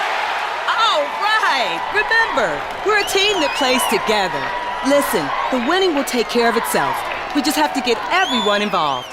In interscholastic sports, we celebrate what makes every one of us unique. And in the pursuit of a common goal, everyone in the huddle, in the bleachers, and in the community comes together. This message presented by the UIL and the Texas High School Athletic Directors Association. IFC Roofing is a locally owned general contractor and construction company which manages roofing projects hands-on from start to finish. We can also help you navigate each step of the sometimes complicated insurance claim process. If you suspect your home's been damaged by Mother Nature, give IFC Roofing a call and see why they're the highest rated and reviewed roofing general contractor in DFW.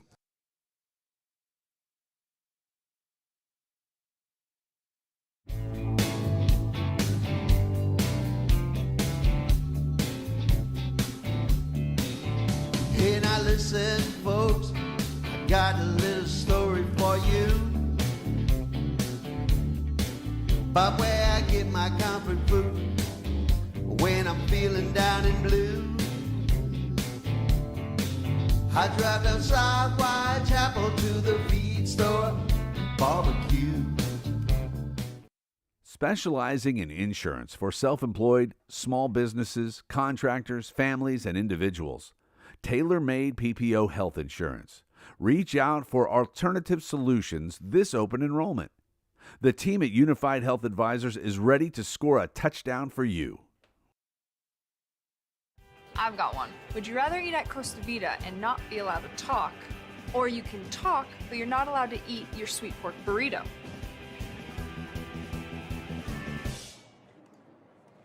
Oh, really funny, guys. Costa Vida means a fresh take on classic Mexican, like hand-rolled tortillas, sweet pork burritos, and honey habanero salsa made from scratch. I'm gonna go order a sweet cinnamon tortilla. Want one? Redefine your favorite Mexican food. Escape to Costa Vida today.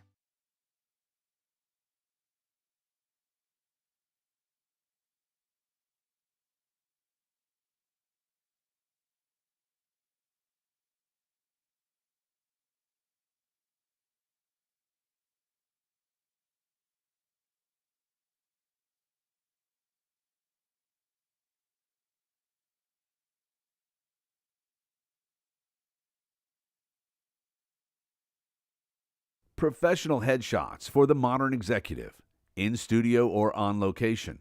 Relaxed, fun, and comfortable environment. Let Tracy capture the headshot that will get you noticed at Metroplex Headshots. Discover the power this team packs with their diverse backgrounds and award-winning talents. Choose Mark Hontel and Gilchrist Real Estate Group for your real estate buying and selling needs, specializing in Southlake and Westlake. $1 billion plus in career sales.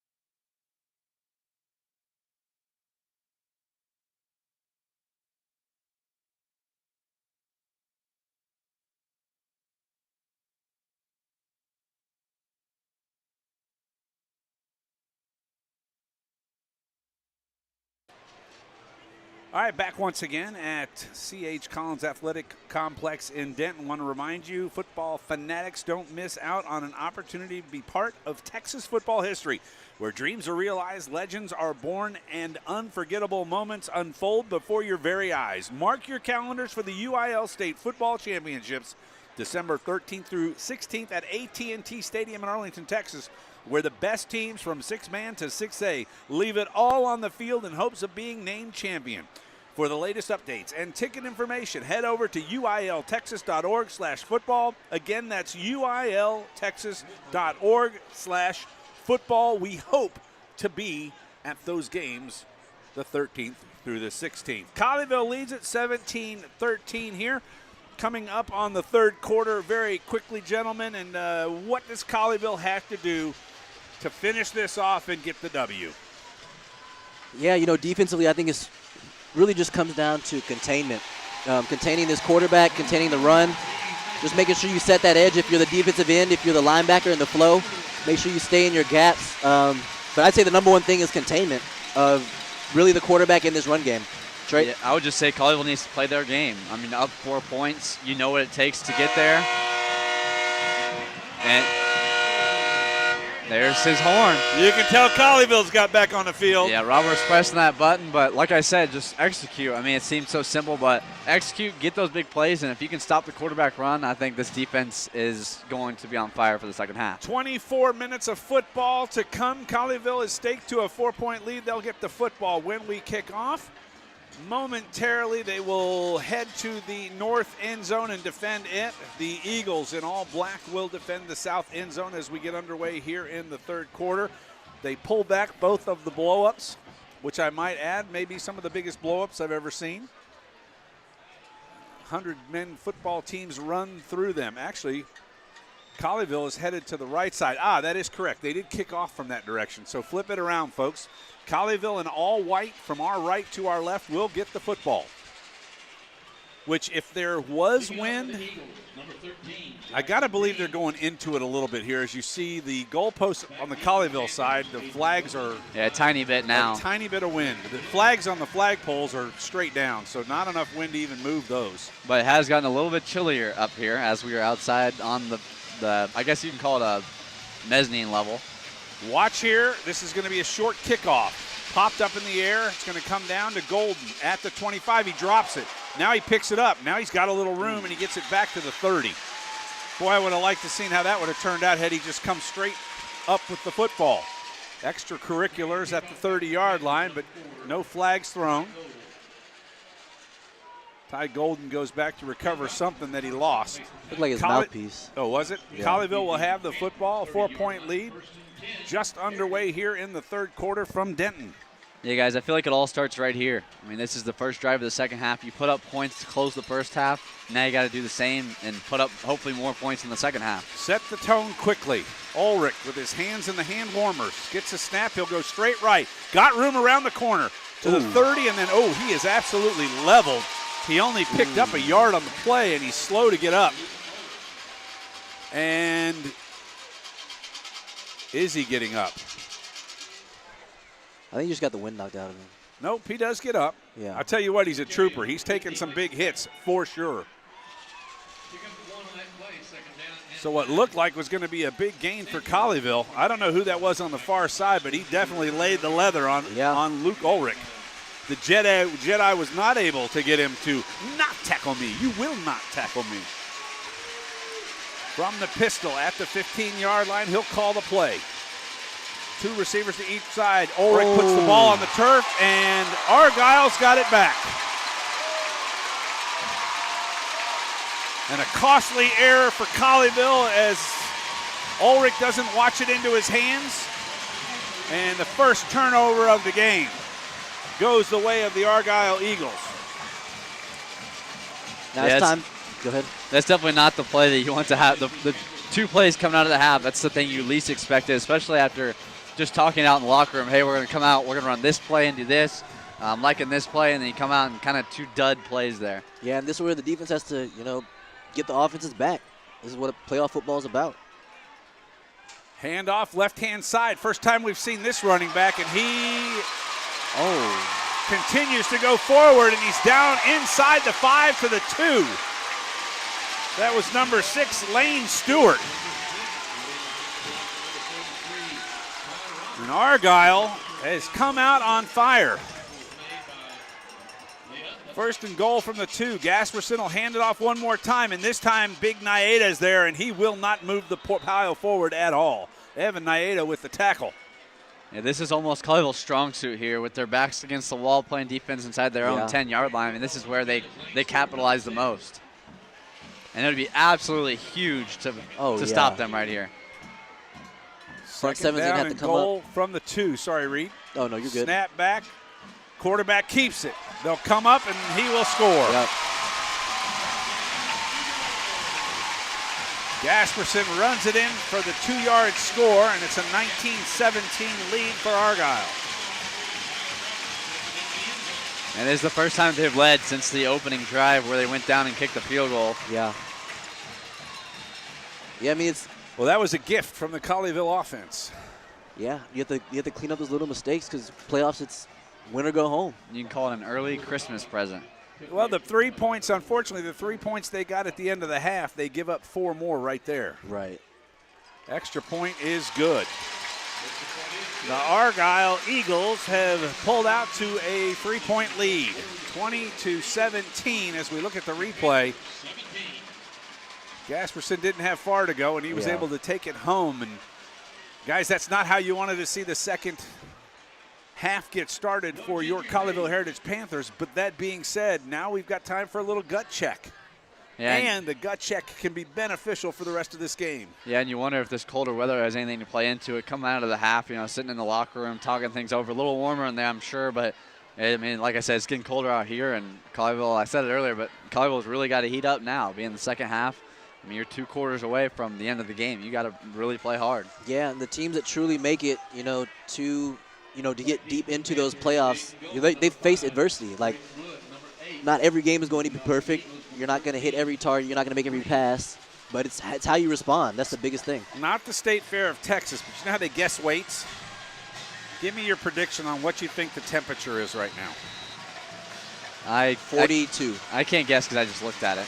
So, all right. I know what it 54. is. What? Yeah. But what does it feel like is the question. I would say more 45. Blewett gets hit as he returns it up to the 29. And a lot of energy on the side of the Argyle Eagles right now. Colleyville's going to have to quell that and start moving the football. This offense has the ability to get them right back in this game and do it quickly. And, guys, it feels like 52 degrees outside, so not a big difference, but it feels like it is. I'm not, although I am closer to the wall down here, I can still feel a little bit of breeze going across my face. But Colleyville to the line of scrimmage. Right at the 30-yard line. Ulrich at center. Snap back, handoff inside. I believe that was Vlahi. And he will take it 5 yards out to the 35. Make it 2nd down and 5 for the senior running back. Yeah, I think you just go back to your bread and butter like we did in the first half with, getting the ball on the outside to your people, your skill receivers in space. Back to the line of scrimmage. To the right is Valahi. Ulrich wants to throw. Blewett was caught. He was tackled before he actually got the football. Yeah. I'm not sure why there's not a flag there. 9 was hanging on him before he ever caught the ball. And I'm not sure I wouldn't take this guy to the cleaners on a go route. Yeah, honestly. If he's getting in the backfield that quick. A screen and go. Teach him a little lesson. We shall see. They do not put the diamond to the high side. Blewett is by himself over here. They do have safety help. From the 36, inside handoff. Valahi's got it. He will pick up a yard, maybe 2. Nope. He pulled him down. Actually lost a half a yard. We'll bring up a 4th and 3, and Colleyville will punt. They're gonna punt the ball. Yeah, it's probably a smart decision. Still early in the game, a lot of time to go. Just trust your defense. I'm a little bit concerned about the play calling. Seemed very conservative right there. I mean, it wasn't like we were against our inside the goalpost, the shadow of the goalpost. Watch for a fake here, and they're set up for it. Ulrich to punt. He will kick it. And kicks it away and kind of kicked it straight out of bounds. Yeah. And not one of the best punts we've ever seen. No, that was basically about 25 yards. So good field position for Argyle. They'll take over at the 40-yard line. Yeah, this defense, they have to come alive now, being down 3. You got to tackle. I mean, tackling is a big thing. Reed, playing corner. You can't just throw your arms out there. Got to body tackle. You got to. And you can feel the momentum kind of shifting over to Argyle, so it's going to be even more important to, stop that run. Well, the good thing, they got no return on that one, so that's a win for Colleyville. At the 40-yard line, Gasperson takes the snap. Handoff, left-hand side. This time, 6 There we will go go. nowhere. Lane Stewart is going to be wrapped up, maybe give him a yard on the carry. You know, the difference in him not breaking that and the other one that he broke is number 38, Darian Lloyd, on that side. You know, he helps set that edge, and that makes all the difference because that running back can't get to the outside. 2nd and 9. This time they'll come the other Same direction. thing. Set the edge, and kid continues to push forward. Yeah. Did not make first down yardage, though. He's short by a yard. Still running that And look at tempo them. offense. They're right back to the line Yep. of scrimmage. I think when you run this type of offense, maybe it's better to get your linebackers up a little closer to the slot. Yeah. Snap back, handoff coming this way. First down yardage is carried, and I'll tell you, he runs downhill. He does. No dancing, no. Shoulder pads are going north-south. First down at the 45. Eagles into Colleyville territory.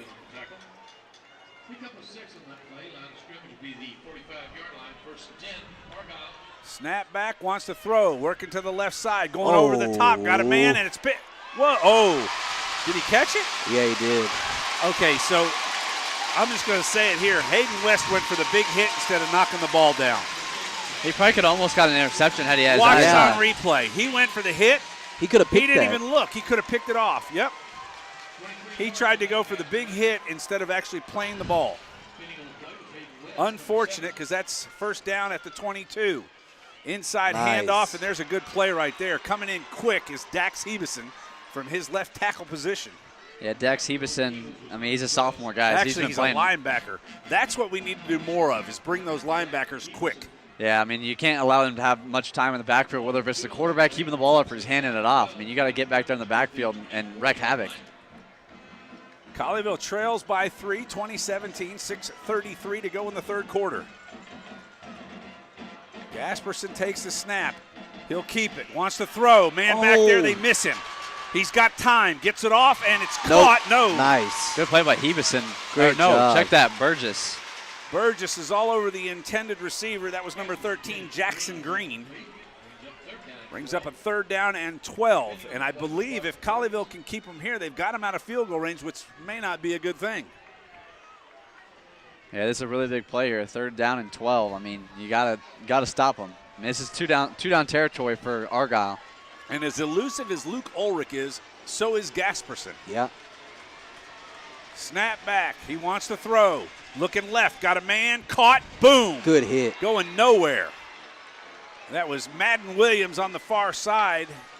And the tackle was made on Lane Stewart.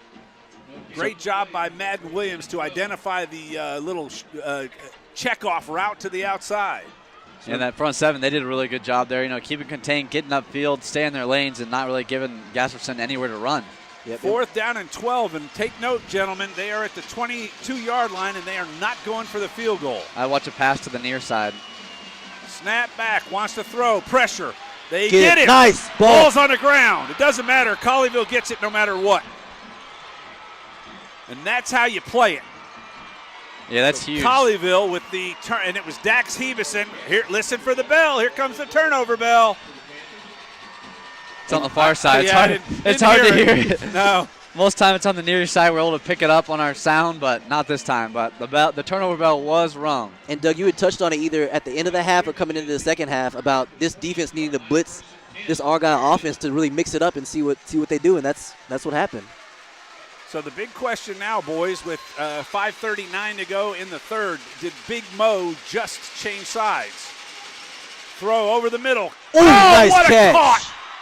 What a caught! What a catch! What am I saying? He caught it. You're saying it's caught That's and kind of what like a Dig catch. Doug in volleyball. Who was that? Hayden Golden laying out. And that's a Colleyville Heritage Panther. First down. Ball spotted at the 45-yard line. Ulrich with a laser to Hayden Golden, who laid out and caught it. Reminds me of that play by Julian Edelman in the Super Bowl against the Falcons. Yeah. First down, Colleyville, snap back, inside handoff. Vallejo with room over the 50. He's first down yardage across into the 43-yard line. Carrying three guys with him, might we add. The first guy probably hit him at the 5 yards downfield. Next thing you know, he's 10 yards downfield. And somebody tell Big Mo he's been invited to the party on the Colleyville side. Here comes the diamond setup. They're moving that safety over there, so it's really one-on-one. Blewett is by himself. Ulrich takes a snap. He's looking this way. He's wide open. Caught by Blewett. Blewett across the 30. He's still going down to the 27-yard line. And that's open all day long with that setup on the far side. That's Trey called it. That's what they were setting up. They were throwing to that diamond set the whole time, and then now they finally flipped around, turned it to Blewett. What's crazy, though, is I'm not sure that you just keep coming here until they stop you. And that wasn't even a go route. Exactly. The kid was 10 yards off it. And as soon as they try to jump it, throw it over the top. Valade up the middle, getting a push, and he might have picked up a yard and a half. Colleyville keeping the defense honest up front. They've got it down to the 26-yard line. It'll be second down, and we'll call it 8. Yeah, it looks like Luke Graves checking into the game right now. Out goes one combi. And somebody just turned our lights off. I don't know what happened. It's too electric in here. I guess so. Turn off the lights. Or maybe it's turn out the lights. The party's about to be over. Ulrich from the gun. Fakes the handoff, rolling to his left. Got a man. Nice. Caught. Blew it at the 7, and he's pushed out of bounds. And what a great throw from Luke Ulrich there. Just floated it right into Braden Blewett on the sideline. Yeah, he's rolling to his left side, right-handed quarterback. Usually a tough throw to make. Made it look easy. And that's another Colleyville Heritage Panther. First down. From the 6-yard line, Colleyville's got it. First and goal. Do you go right to Blewett? Or do you just run? They've been successful running the football. They got the wings they have set. Kai to the top side. Like slant. Yep. Ulrich underneath. 3 backs behind him. He'll pitch it out right side. Golden's He's got in. it. Touchdown, Colleyville. Hayden Golden walks the dog, and Colleyville's back in front. And there's Robert to greet him. Robert McMillan standing there waiting for him. Gives him a big hug as he comes through. There's that horn. Robert the Bruce. Colleyville leads at 23-20. Extra point off the foot of Ryan Zuckert to come up here momentarily. Yeah, guys, those last 10 plays have been pretty big statement plays. The defense stopping on the offense, going all the way down the field and putting up the big points. That's Put what it into takes. And it is good. You have to be able to respond, especially in the playoffs. Adversity is always going to hit. It's about how you respond is how good a team is. And I'll tell you what, nice block on the edge there by Joey Hillard. Hillard was leading Hayden Golden around the right-hand side. Colleyville leads at 24-20. Back with more from Denton in a moment. Leading every generation to know and follow Jesus.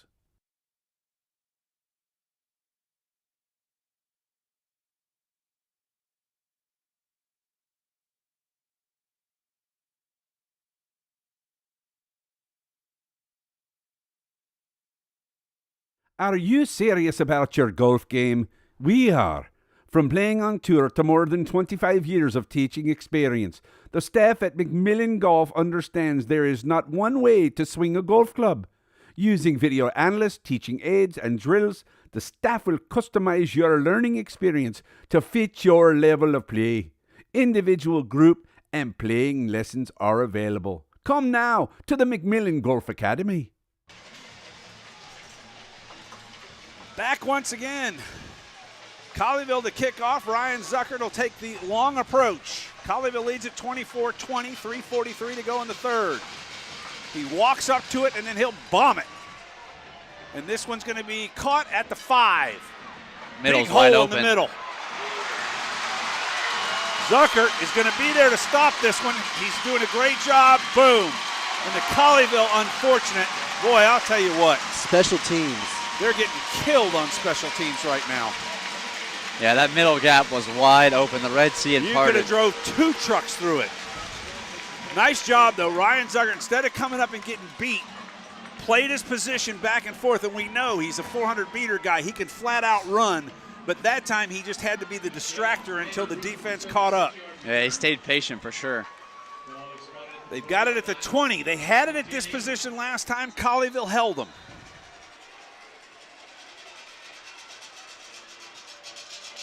Gasperson from the shotgun.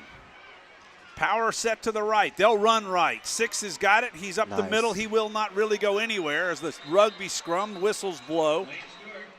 And Lane Stewart's going to be held to a 2-yard gain, 2nd and 8 for the Eagles. Contain that edge, set the edge. Right back to the line of scrimmage. They do move quick. Snap back, handoff. Nope, quarterback's got it. Going to the corner, not looking, and no play. Oh, wow. And he gets away with that. Yeah, Hayden West is lucky right there. There probably should have been a flag coming out on that play for sure. Well, I don't know if he made contact, but he never turned his head around. It'll show replay. Well, you're not so technically as a DB, you're not supposed to turn your head around in the end zone just because that late in the route, if you turn your head around, they have like back shoulders and you don't know where the ball is going to be. So it's really just playing the hands. So he did a good job. Yeah. All right. There you go. Reed Harrison Ducrow, The former Colleyville Heritage defensive back. That's why we got you here, for no other reason. No, I'm kidding. 3rd down and long. Colleyville needs another stop. They don't kick the field goal from here. They are going to throw. Quick throw out to the right side, left side. Got room. This is trouble, and they will get 1st down yardage. I just don't understand how that happens. Yeah, they had a lot of room over there to the far side. Hit the screen route and took off. It was Stewart 3-on-2. Yeah.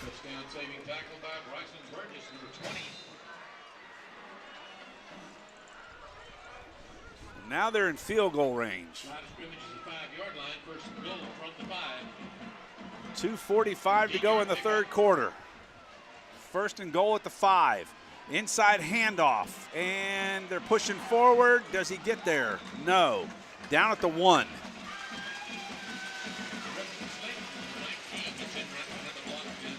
Right back to the line of scrimmage. Colleyville's not set. This is going to be a sneak. Yeah. I could just tell. Doesn't look like he got it, Doesn't look like he got there. He might be at the inch-yard line or something. They didn't do the didn't tush give push. it to him. They didn't have anybody pushing behind him. But I'll tell you what, that was a gimme when he went under center what was going to happen. Colleyville, you got to get set faster. 3rd and less than a yard. They got an injured lineman who's not going to come out of the game. It's the center. So if you know he's got no left leg because he's hurting right now, I'm not sure if you don't put Naeda right on top of him and let him blow him up. Yeah, you got to get some sort of push down here. I'd probably watch this is read going to option. go 6 going left. There he goes, and they walk it in. You can see that play right when he sat up on this side. So the long kickoff return sets the Eagles up, and they get the score. And they have retaken the lead over Colleyville. Colleyville has to figure out those special teams, those cover units, because even on the punt returns and the kick returns, they've, on like 4 times out of 5, they've gotten to our side of the field. Well, that has absolutely killed this team. Extra point is good. So back to a 3-point Eagle lead. 1:42 to go in the 3rd quarter. And gentlemen, if they don't figure out something with the return package or the return personnel, this could be a long night if Colleyville doesn't get a good stop or two. Yeah, and it seems like right now this game's kind of just going back and forth. So like we said, if we can stop the special teams game, I feel like this game leans more in the favor of Colleyville Heritage. But right now, guys, that's why the score is what it is. I'm not, so the short kickoff hasn't worked.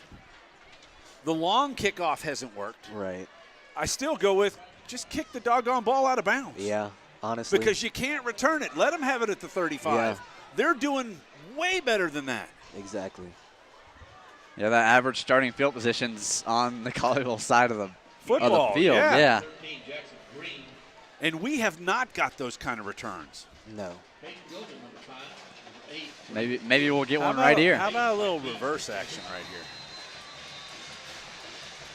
Oh, they're switching him. Yeah, Blewett's moving over. The kicker did not see that, by the way. He was looking his head down. Let Blewett catch he called for the fair catch. I don't know, guys. Maybe a little nervous last time when number 4, Ty Golden, when he caught the ball and he dropped it. That time he's like, nah, screw that. I'm going to fair catch it and not worry about it. But like you said, Doug, there was room to run. I don't mind the fact that he would do that if it were high.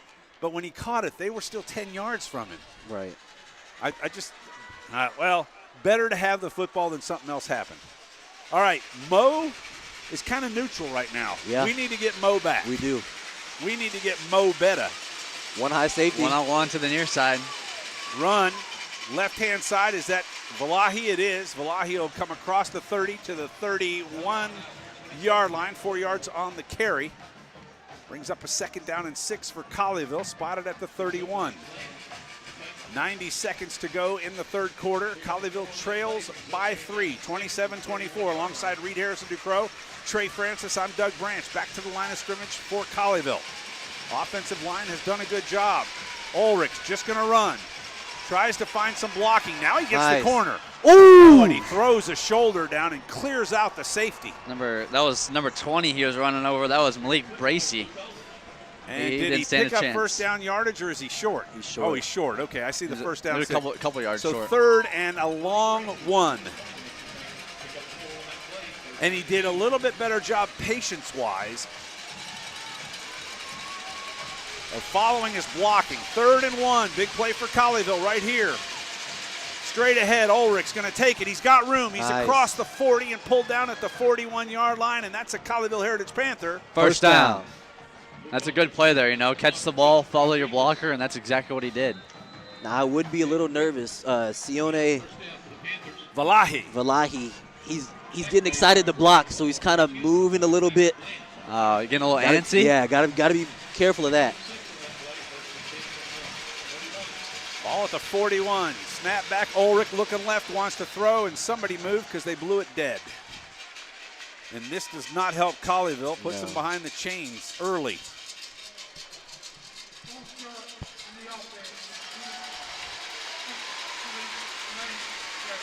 Well, fortunately, the officials' mic doesn't work well because we didn't get the guilty party. Had to be someone in the backfield, probably for the referee to call it. So 39 seconds to go. Colleyville trails by 3. They wind the clock after the penalty.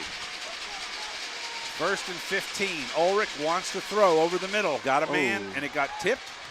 I think he didn't like it, and he pulled it down last second. That's kind of what it looked like to me. Let's see if we see a replay on that one. It looked like it was going to be intended for Wankambe. 2nd down and long for Colleyville. But with it being 15 yards, you don't have to pick up all those on one play. Right. I'm not sure why you don't go to that diamond route with Braden Blewett again. Until they show they can stop it. Look like they're going to bring pressure. Blitz is coming. Ulrich's got time to throw, doesn't get it done.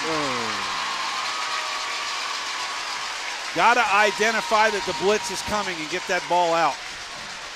3rd and long for Colleyville now. Maybe got back to the line of scrimmage. Yeah, it's 3rd and pretty long now, guys. 18. That's kind of neat. The yardage stick says what it is. Yeah. I wonder if there is a laser or something that tells how far it is back to where the down marker is. That'd be kind of neat.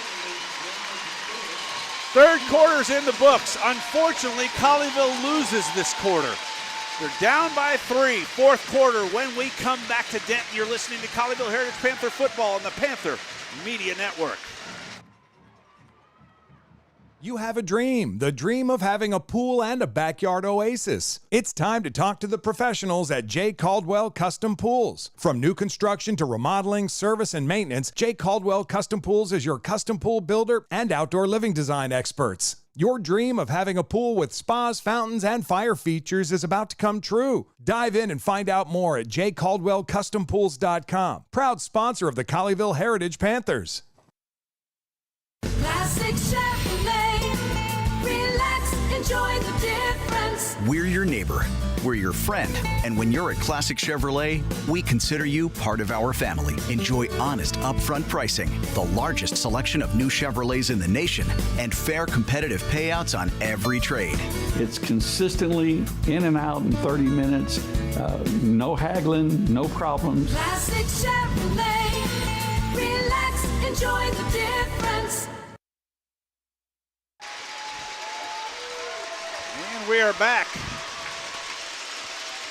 Colleyville's got it. 3rd down at the 33. They got to get across the 50 to the 49. 4th quarter underway. Throw is out there. Blewett's got it, and just short of first down yardage, but I think he's going to go. I think gotta you go will for see it. Jerry Edwards roll the dice right here. Yeah, he threw that ball before he even stopped on the route. Is this the tush push? Boy, do you fake a tush push and send somebody deep? No. No, they're not even going to fake it. Ulrich, it's interesting that He he's might in follow. the shotgun. He might follow Valahi here. Yeah. Snap Yep. back, that's what he does. He's got a first down Nice. and more. Oh, he got hit hard. Uh-oh. He pops up. Boy, I thought he got hit in the head Is right that not there. a headshot? He made it look like it, but I don't think it was. I think it was a pretty clean hit. So first down for Colleyville at the 42. They pick up what amounts to 26 yards in 2 plays. And After they a third erase down the and penalty. 15. Yes. Spotted at the 42. Ulrich from the shotgun. 3 receivers to the near side, 1 to the high side. Vallejo run. Got room across the 40. Hold on to the football. He's down to the 37, maybe the 36.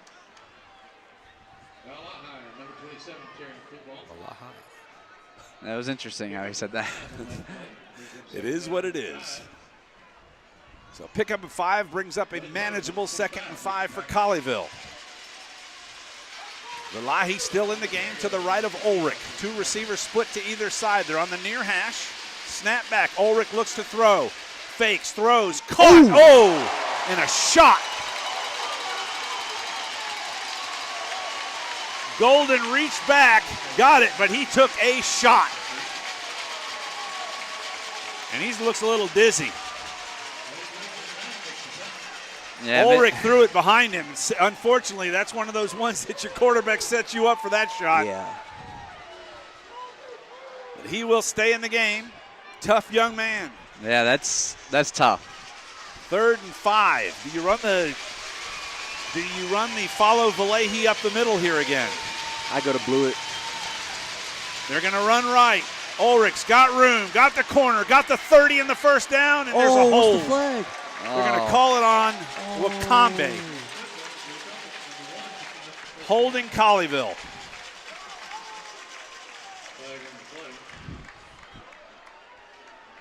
And that's unfortunate because that had nothing to do with the play.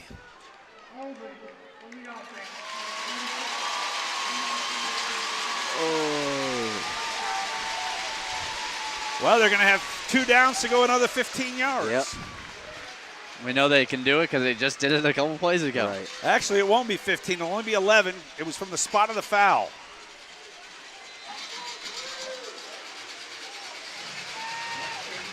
But you almost wonder if you don't run that same play again right here. Blewett singled up.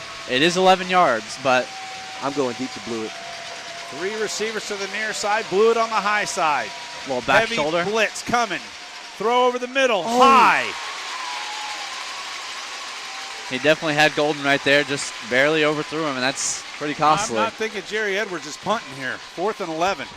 I'm telling you, if they single up Blewett, you need to go to him. He was pressed. They were playing press on Blewett. They could be punting and trying to pin him deep. And I tell you what, Luke was locked in on him the whole time. Right. 4th down and 11. Colleyville's going to roll the dice. Argyle's done it twice and been successful, actually 3 times, only successful once. Can the Jedi pull off some Star Wars magic? Heavy blitz over the middle, throws up to. Oh, that's a flag. That's tripping. Oh. Is it? He stuck his foot out.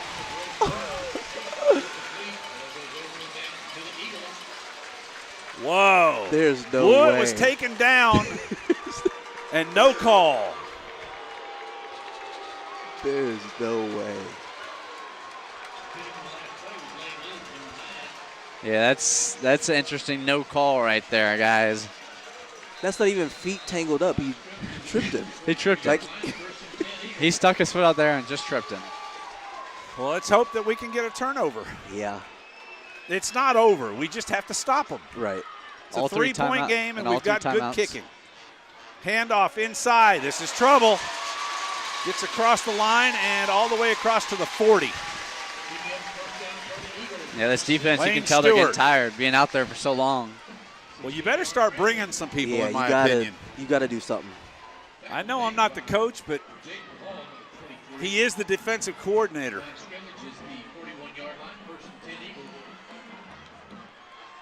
They want to throw. Man open over the middle. That was almost a touchdown and almost a flag as well. He definitely had a meet off the line of scrimmage. Is living by the seat of his pants right now. I couldn't even see what Rowdy ran. Just a vertical. Beat him off the line and was wide open. He's not even back in the play. Here's a run up the middle for 6 yards. That's Stewart again. Hayden West was not even back into the defensive set. They were at the line and running the play. Colleyville's got to pick up their game. Yeah, you got to have amnesia. And next play is your best play. The guy moved. Yep. 87 lifted his head up. Got a little too antsy. So that's what Colleyville may have needed right there to get him off the field. And I have to think that if Colleyville can get a stop right here, I don't think they go on 4th down up by 3. No. You wouldn't think so. But you got to stop here. Give them that kind of position? Yeah, no, I don't think so. Again, I know I've said it, but I'm not sure you don't just bring the house right here. Yeah? Yeah, coming up 9 minutes left. Snap back. They're going to run. No room. And Naeda's on the back and pulls him down. Be 4th and 7.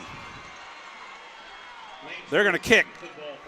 We got people asking about the time. There's 9 minutes left. 9:05 to play. The clock is running. Naeda is an interesting way to say that. Naeda.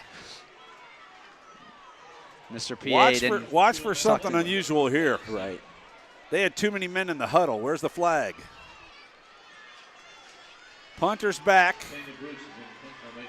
Bryson Burgess has got an important job right here. They kick it. It hits, and it's down at the 5. I thought Burgess was going to catch it. Yeah. He made it look like it at first. He looked like he was going up to get it. I'm not sure I wouldn't have tried to catch that myself because he had run by the coverage. Take a look at it on the replay. Had he been able to catch it on the run, clearly, but you don't want to fumble something like that. No, no. But you also don't want to start at your own 6-yard line. Offense has got the ball. How about the diamond set on this side and send Blewett? I think he beats this guy. And, guys, what we haven't seen is a run from Ryan Keller, who's standing to the right of Ulrich right now. Well, I think Kelleher's in there to block. This is going to be a pass. Luke wants to throw. Got a man. Caught. And just absolutely separated from the football. And this time, Hayden Golden struggles to get up. They keep trying that pass, and that corner keeps doing the same thing. He's open. You just got to hold on to the football. He's open. I mean, he hit him with it. He had it in his hands, and they're just separating him with it. That's just good defense. I mean, you'd be proud of that, wouldn't you? Yeah, well, I'm saying a different throw to somebody else. Yeah, well, he's locked in on that route. Luke wants to throw. Got a man over the middle. Caught first down yardage. Blew it. Out to the 24-yard line, and that is a Colleyville Heritage Panther. First down. And that's good. No, obviously Golden goes out of the game. You got to go to somebody else, and he finds Blewett wide open. And who's your best receiver? No offense to Hayden Golden whatsoever. But Braden Blewett is the guy who you need to be throwing the football, especially with his run after catch. Yeah. Especially since Golden's been a little bit banged up this game. Snap back, inside handoff. Oh, just absolutely choke tackled. Was that Kelleher? Yeah. Ryan Kelleher just got choked down. No gain, 2nd and 10 for the Panthers. This last 7.5 minutes, guys, it's going to be a dogfight. Yeah, it is. Ulrich from the gun, wants to throw, That's looking time. right. He has all plenty day. of time. He can run also. There's the throw. Caught. Nice. Kai Pruitt's got it. Stepped out of bounds. Oh, he stepped out of bounds. No, wait. Why'd that ref get in his face? He was saying that he went out of bounds and came back in. And Luke probably could have juked the guy that was running at him and gotten enough for a first down.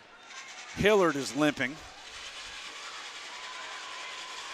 3rd down and 10. Colleyville keeps getting behind the chains. This is not a good sign, but they got Braden Blewett. Let's see if they can get him the football.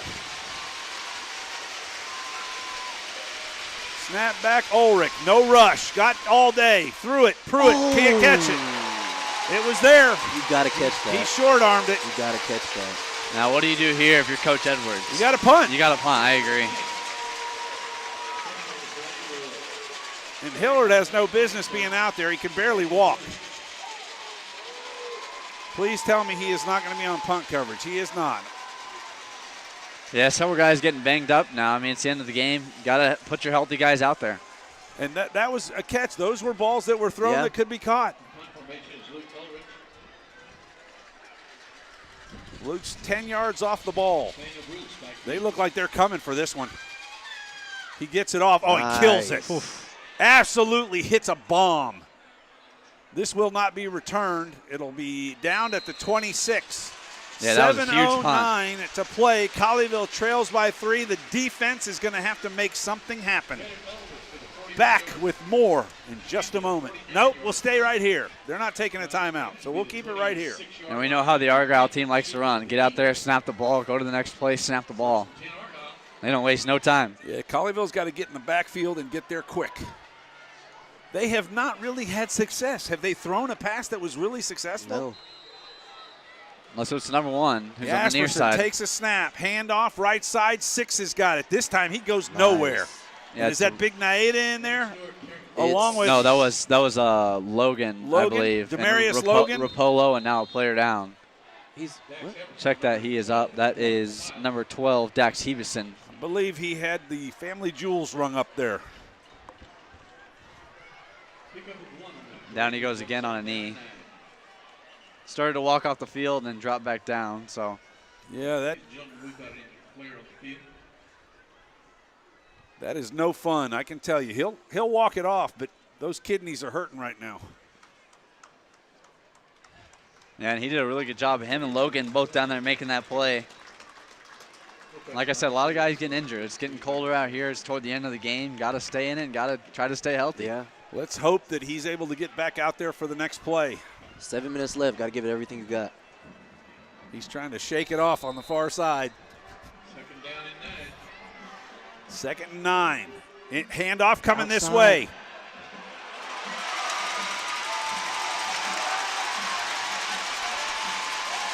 And a big run.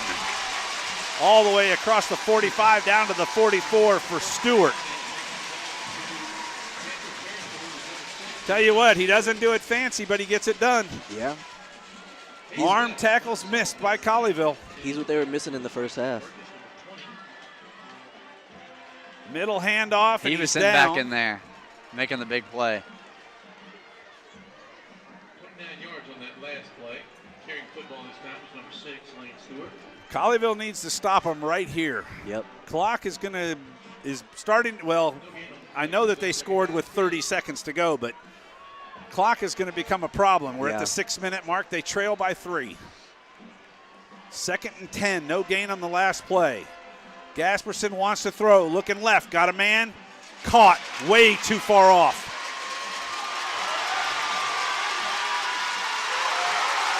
Touchdown. And y'all just mentioned it. Arm tackles. Jaden Hall just unfortunately playing too far off, and then he got stiff-armed to the face. And the Eagles have stretched their lead out.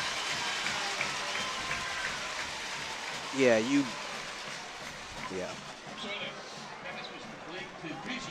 the receiver catches the ball in front of you, you have to close on it immediately. You can't wait. Can't let him dance around because he's going to dance around you and take off like he just did. Extra point is good. 34-24, Eagles lead it. Colleyville has got their work cut out. We'll see if they can do it when we come back. Back in a moment. Energy, optimum value, serious fitness. Once you've walked through the door at EOS, you'll see why EOS Fitness is the better gym at the better price.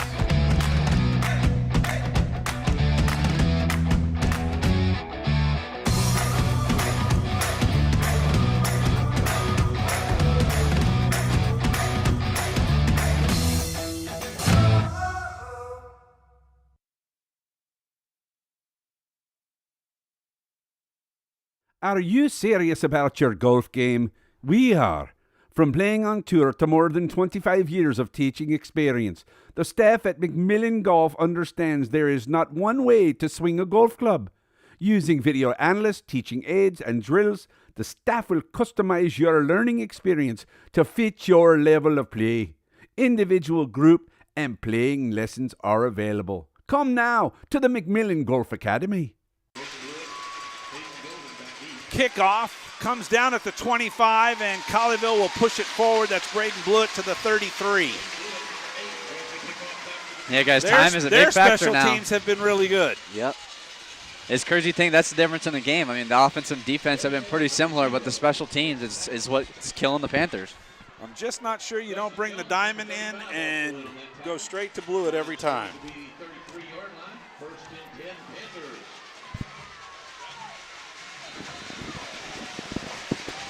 From the 33, Ulrich in the gun, wants to throw, looking left, gets away. He's got room.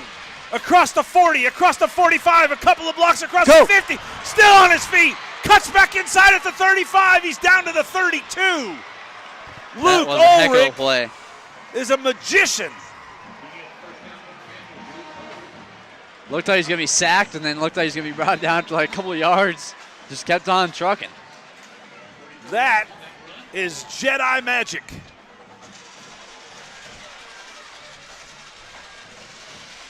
To the 32.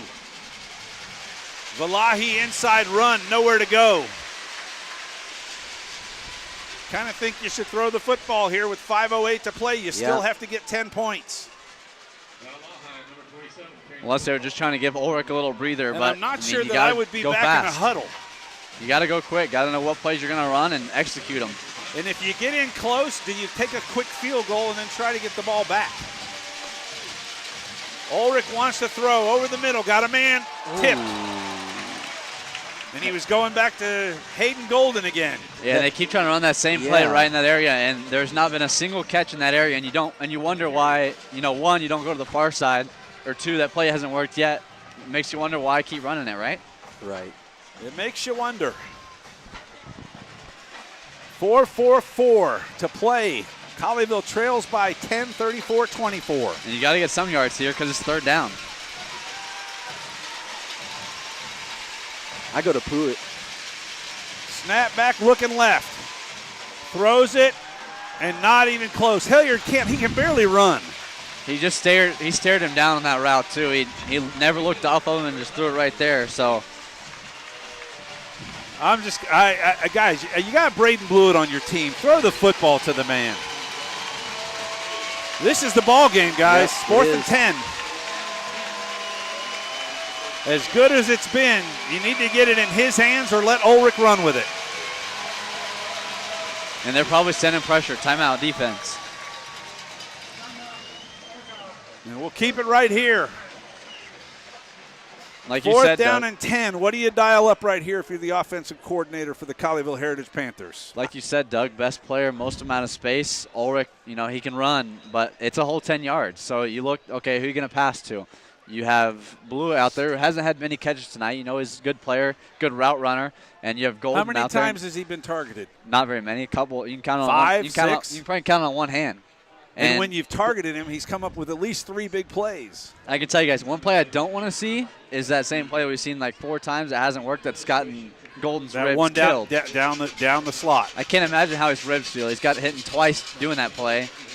But I have to tell you, but to be fair, Luke's put the ball on him. Yeah, he has. They've had it in their hands. They just get separated from the football by a big hit from the secondary. Yep. Yeah, now they know that like, player okay, behind him's coming. Go ahead and catch it. We're going to see if you can hold on to it when we hit you. Yeah, I'm sure the first time they ran that play, too, that sent a message. And now it kind of thinks like, oh, they're going to come up on me and hit me hard. Was that not the play that went for the touchdown? So you go to your bag of tricks one too many times and it doesn't work. 4th down and 10. They're in the set for it. From the 32, got to get it to the 22. Ulrich wants to throw. Got a man, he went right back to it, he caught it. Touchdown! Touchdown! All right, I take my words back. And the hard hit has cost the Argyles 2 players right here. They absolutely Malachi crunched each other. Both of them went for the big hit, and neither one of them got it. They ran square into each other. We hope they're okay. And Golden knew that play was coming. He knew it was his time to shine. Yeah. He knew that if he's going to get hit, he's going to hold on to that football and get the first down. You will not defend it again. The Jedi uses his trick. Colleyville has cut it to 4. Yeah, one of the players down is one of their big return guys, so that could be big coming up here on the kickoff. 34-30. Well, that's going to be the real telltale of this game, is going to be what can – I mean, okay, maybe I'm crazy, but I'm just saying you kick it off or you drive the ball right into the front line. Ryan Zuckert with a very critical extra point. Snap back, Graves with the hold. Kick is up, and it is good. Nice.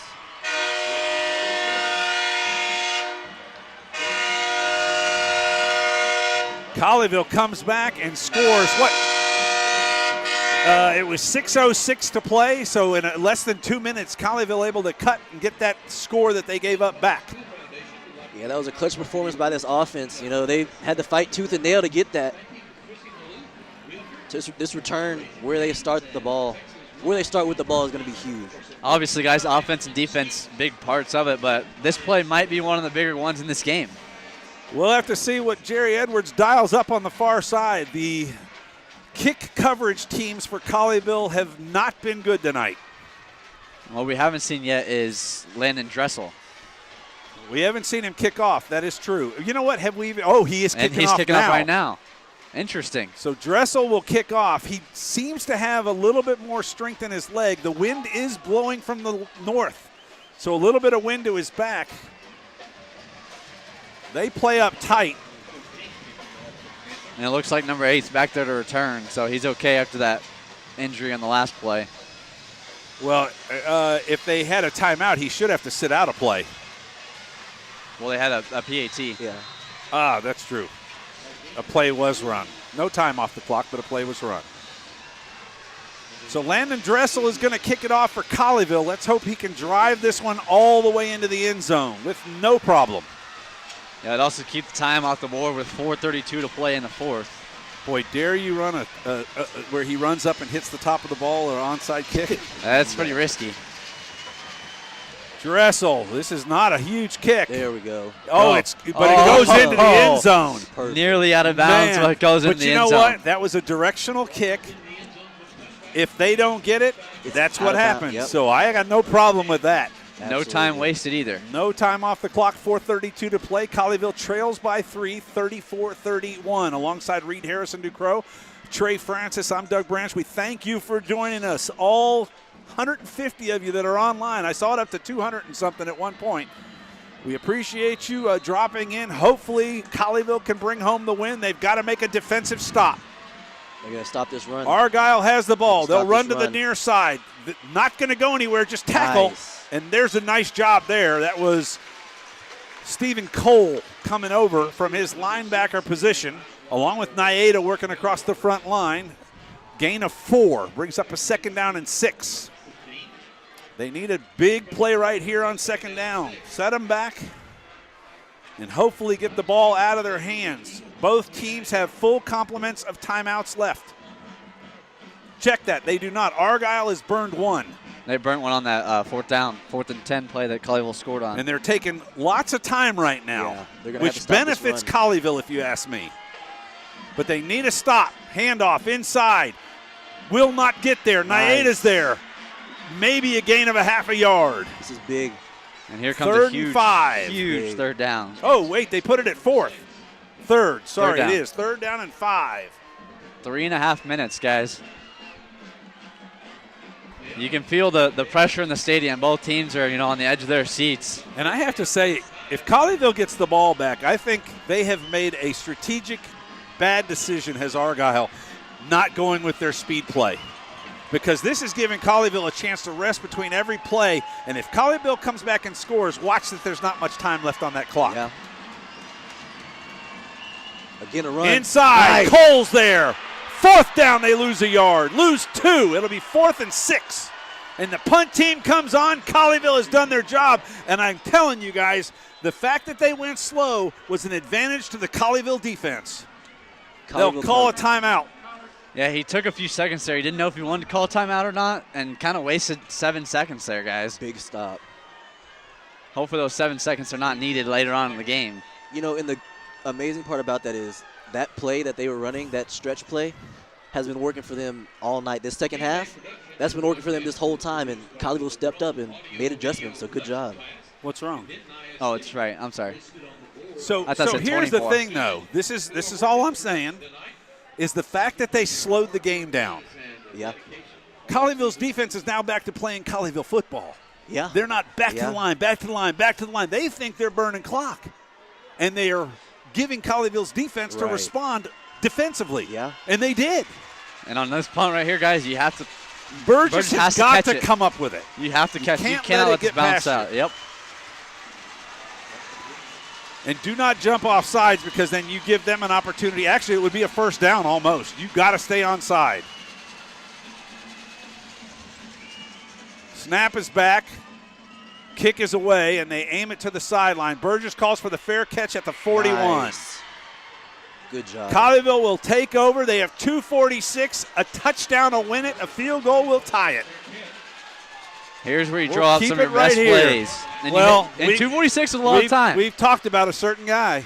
And, guys, he hasn't thrown the ball to him in a while. But, guys, you don't want to get the ball back to Argyle, even if you do put up points. You want to try to make sure that time is basically ticked all the way down if you do get some points. Don't disagree. Well, I don't know. I think you just take whatever you get. If you can get ahead, you get ahead. From the 41, Colleyville offense on the field. Ulrich, quick throw over to Blewett. Blewett makes a move inside. We'll give him 3 on the carry. And I know you can get him that ball for a 3-yard gain, but where's his talent?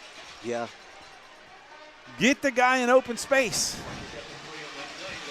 2nd down and 7. Clock runs. We're under 2:30 to play. Ball at the 44-yard line. Ulrich from the shotgun. Snap back, wants to throw. Looking right. He can run. He's got time to stretch it. Come back to him. Now Colleyville's got blockers on the near side. He'll throw to Blewett. Blewett. Oh, there's a foul. Thank you. There it comes. Pass interference comes out. That's easy pass interference that time. He was all over him. And it's only going to be a 15-yard penalty from the spot. So Colleyville will get it at the 41 of Argyle. Hard for us to tell, but he certainly was not looking back, and there was probably contact before the ball got there. Yeah, and that was a really good job by Ulrich, scrambling around, finding time, letting his receivers get open.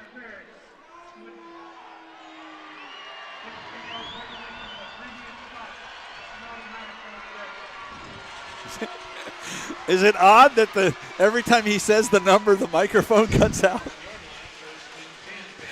Oh, my goodness, folks.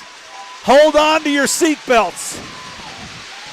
1st down at the 41 into Eagle territory. Ulrich wants to throw. Blitz coming. He's got pressure to the right. Running left. He's got room. He's got the corner across the 40 and down to the 37, 36-yard line. They'll mark him at the 37. Out of bounds. That should stop the clock. 2:01 to play. Yeah, it's a really good play. You can't find anybody open. Get around the edge. Go get some yards. The offensive line, I have to tell you, has done an absolute excellent job of keeping pressure off of Ulrich, giving him some time. Sione Valehi in the backfield with Ulrich.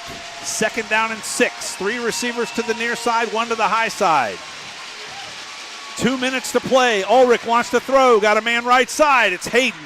Golden makes a move. Oh, he's bent over and he looks okay. And he's close to a 1st down. It'll be 2nd down or 3rd down and short.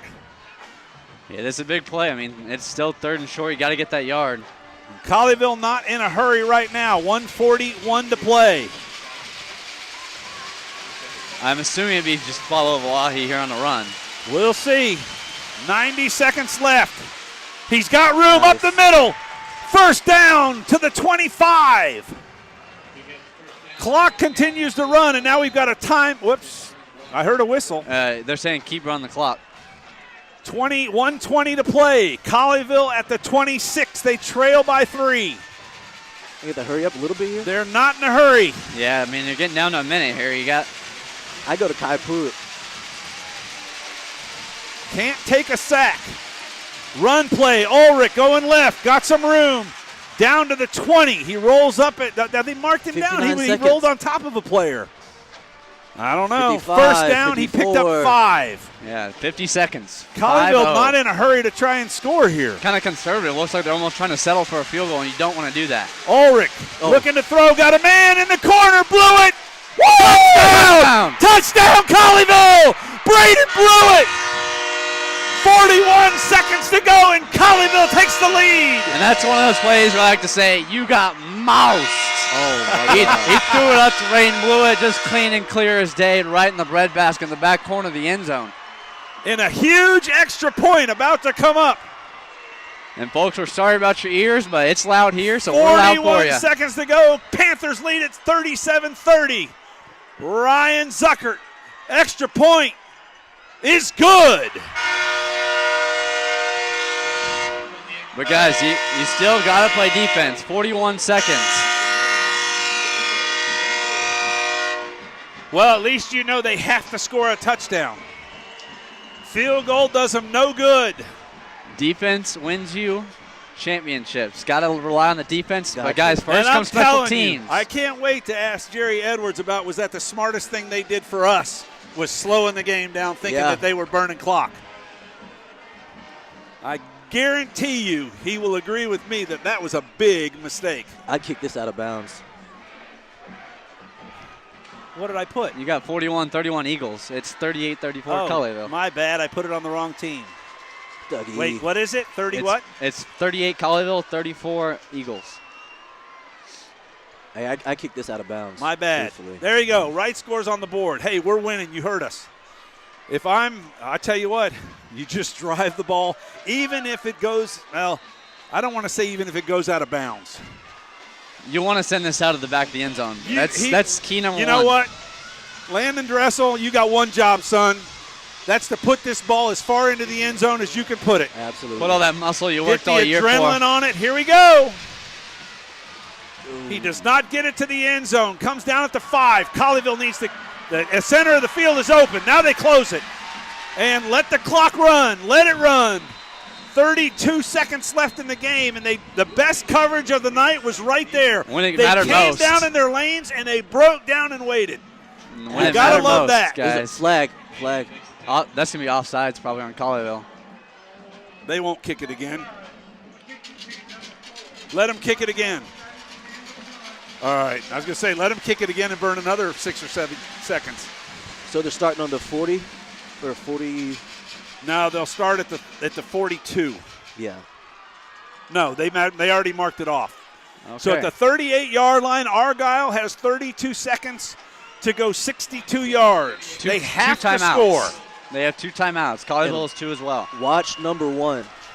I would agree. Obviously, you know they're not going to run. Here comes the pass game. You got to be able to play coverage. You need help on the far side. They're looking at him. They got him. Got to close.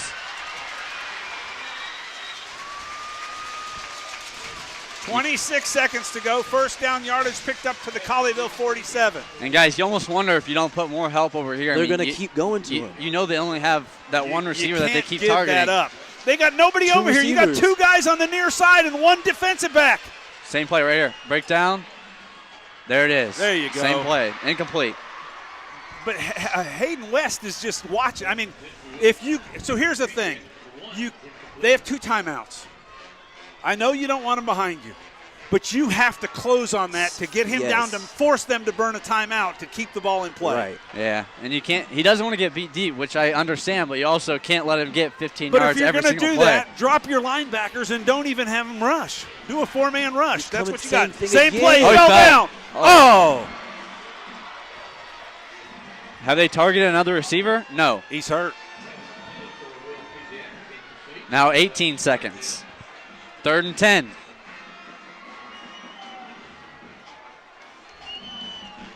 They do have 2 timeouts remaining.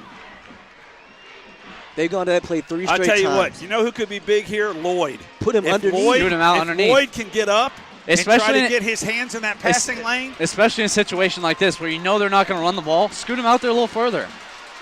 Let him play the underneath. Back to throw, looking over the middle. Nobody's there. Incomplete. Nice. 4th and 10.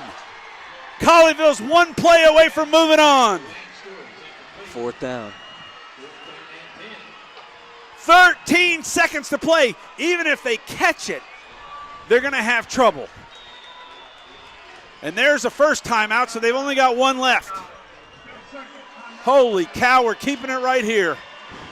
This is some Texas high school The playoff winner football right moves here. on to play Frisco Emerson. Hey guys, this play, I mean, we talked about how big it is. It's the ball game. And is this not, the winner moves on to the state quarterfinals? Is that not correct? That would be correct. The 4th State round of the playoffs, quarterfinals, which is With the a farthest that chance- Colleyville's ever been. Which is a chance then to get to the semifinals, which gets you to. Wait, they don't play that at Texas at AT&T though. The semifinals they don't play. Yes, they do. Because I'll be there either way. Either way. Either way, I'll be there Working working. or not. I'll be there either way, working for Colleyville. Hopefully, Maybe we can finagle the Brad Sham radio booth. radio for that booth. There one. you go. Let's hope it We comes are true. connected. Let's hope it comes If true. you need to be connected, we are. Big 4th down here. All right, everybody, Everyone's this on is their a football game. This is the game. 13 seconds to play. Colleyville up by 4. Football is marked at the 47-yard line. And this stadium's rocking. You have to watch the hook and lateral Number here. 1. Watch number 1. You have went to to the watch far over side. here. Go over to the far side. He went to the far Colleyville side. with a timeout. They're putting number 1 in the slot now, which almost makes you wonder, is he going to go run an out route, or are they going to try to put him on a post and try to beat you deep? Yeah. So you really have to be careful if you're Burgess and Golden back there. I mean, they want to get the ball downfield. What They don't have much time. What you have to do, even if they catch it, is you have to tackle. Yeah. You can't get stiff arm to your Right. face. You have to go to the legs and tackle. Because if they catch it, it's not the end of the world. But I think that's the first time. You can hear a pin drop right now. Yeah. I think that's the first time we've seen number 1 go to the far side in the second half. Well, and they're probably trying to run some sort of pick over there. Last time he was on the far side, they ran that little fade in the end zone. That I forgot who broke it up. I mean, obviously they're drawing up their best play here for the Eagles. Well, they got the ball on the 47-yard line. 4th down, once again, Colleyville up by 4, 38-34. A chance to play Frisco Emerson on the line. 13 seconds left on the clock. Okay, so now they have 3 Well, D. pretty soft coverage right here. Very soft. Look Coach at Jay. He's Edwards trying to tells move him, him "Scoot up. Move up. Don't go You don't that need- far back. And they don't need so many guys to the near side. Right. Rushing only over 3. there. They're rushing 3. Snap back. Gasperson looking to throw. Caught from behind. They got it. Colleyville downs him. They'll win it. 7 seconds to go, and they take over. The Panthers are moving on. That was the biggest play of the year, and Colleyville comes up clutch when they need to. Great finish. And we got Absolutely a flag great down finish. on the far side. I have to believe that's celebration on Colleyville. Panthers are moving on. That was really good defensive Was that front. Maeda that caught him on his foot? That He lost his balance? Yes, and then he fell right into the hands of, I believe it was Logan or Rapolo. I couldn't quite catch it. Oh, and they rubbed it with a penalty. Holy cow. Oh, here we go.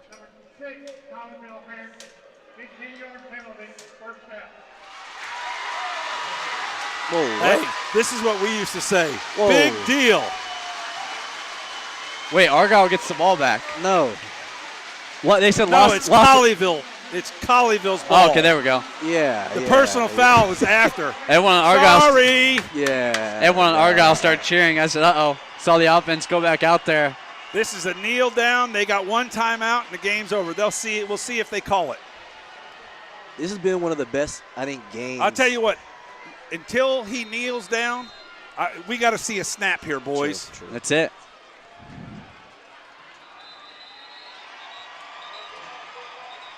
The clock runs, and final. Colleyville moves on.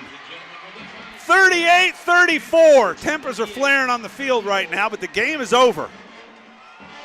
They did not call a timeout, so The clock is over, and these teams will congratulate each other, but the Colleyville Heritage Panthers move on to the next round and face Frisco Emerson. Yeah, that was huge, guys. I mean, we saw it. Colleyville was down 10 points, 4.5 minutes to play, and they came out 138-34. If that's not, determination and sticking with it, I'm not sure what is. I mean, the offense, the defense, the special teams, Doug, you mentioned it. One of the biggest plays, one of the best coverages they've had all year came on their last special teams play of the game, and just all three phases ultimately coming together at the end. I'm going to tell you what, the biggest blunder of this game was slowing it down. Yep. Big mistake. That's a coaching error right there. You lose that game because you slow your offense down trying to burn clock. You put Colleyville's defense right back in, and when they got that opportunity, they stood up and they made it happen.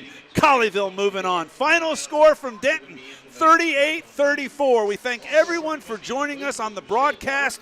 We appreciate you sticking in with us, and we will hopefully see you next week against Frisco Emerson. For Trey Francis, for Reed Harrison Ducrow, for head coach Jerry Edwards, and the Booster Club, Ben Graves, we thank you for joining us. Good night from Denton.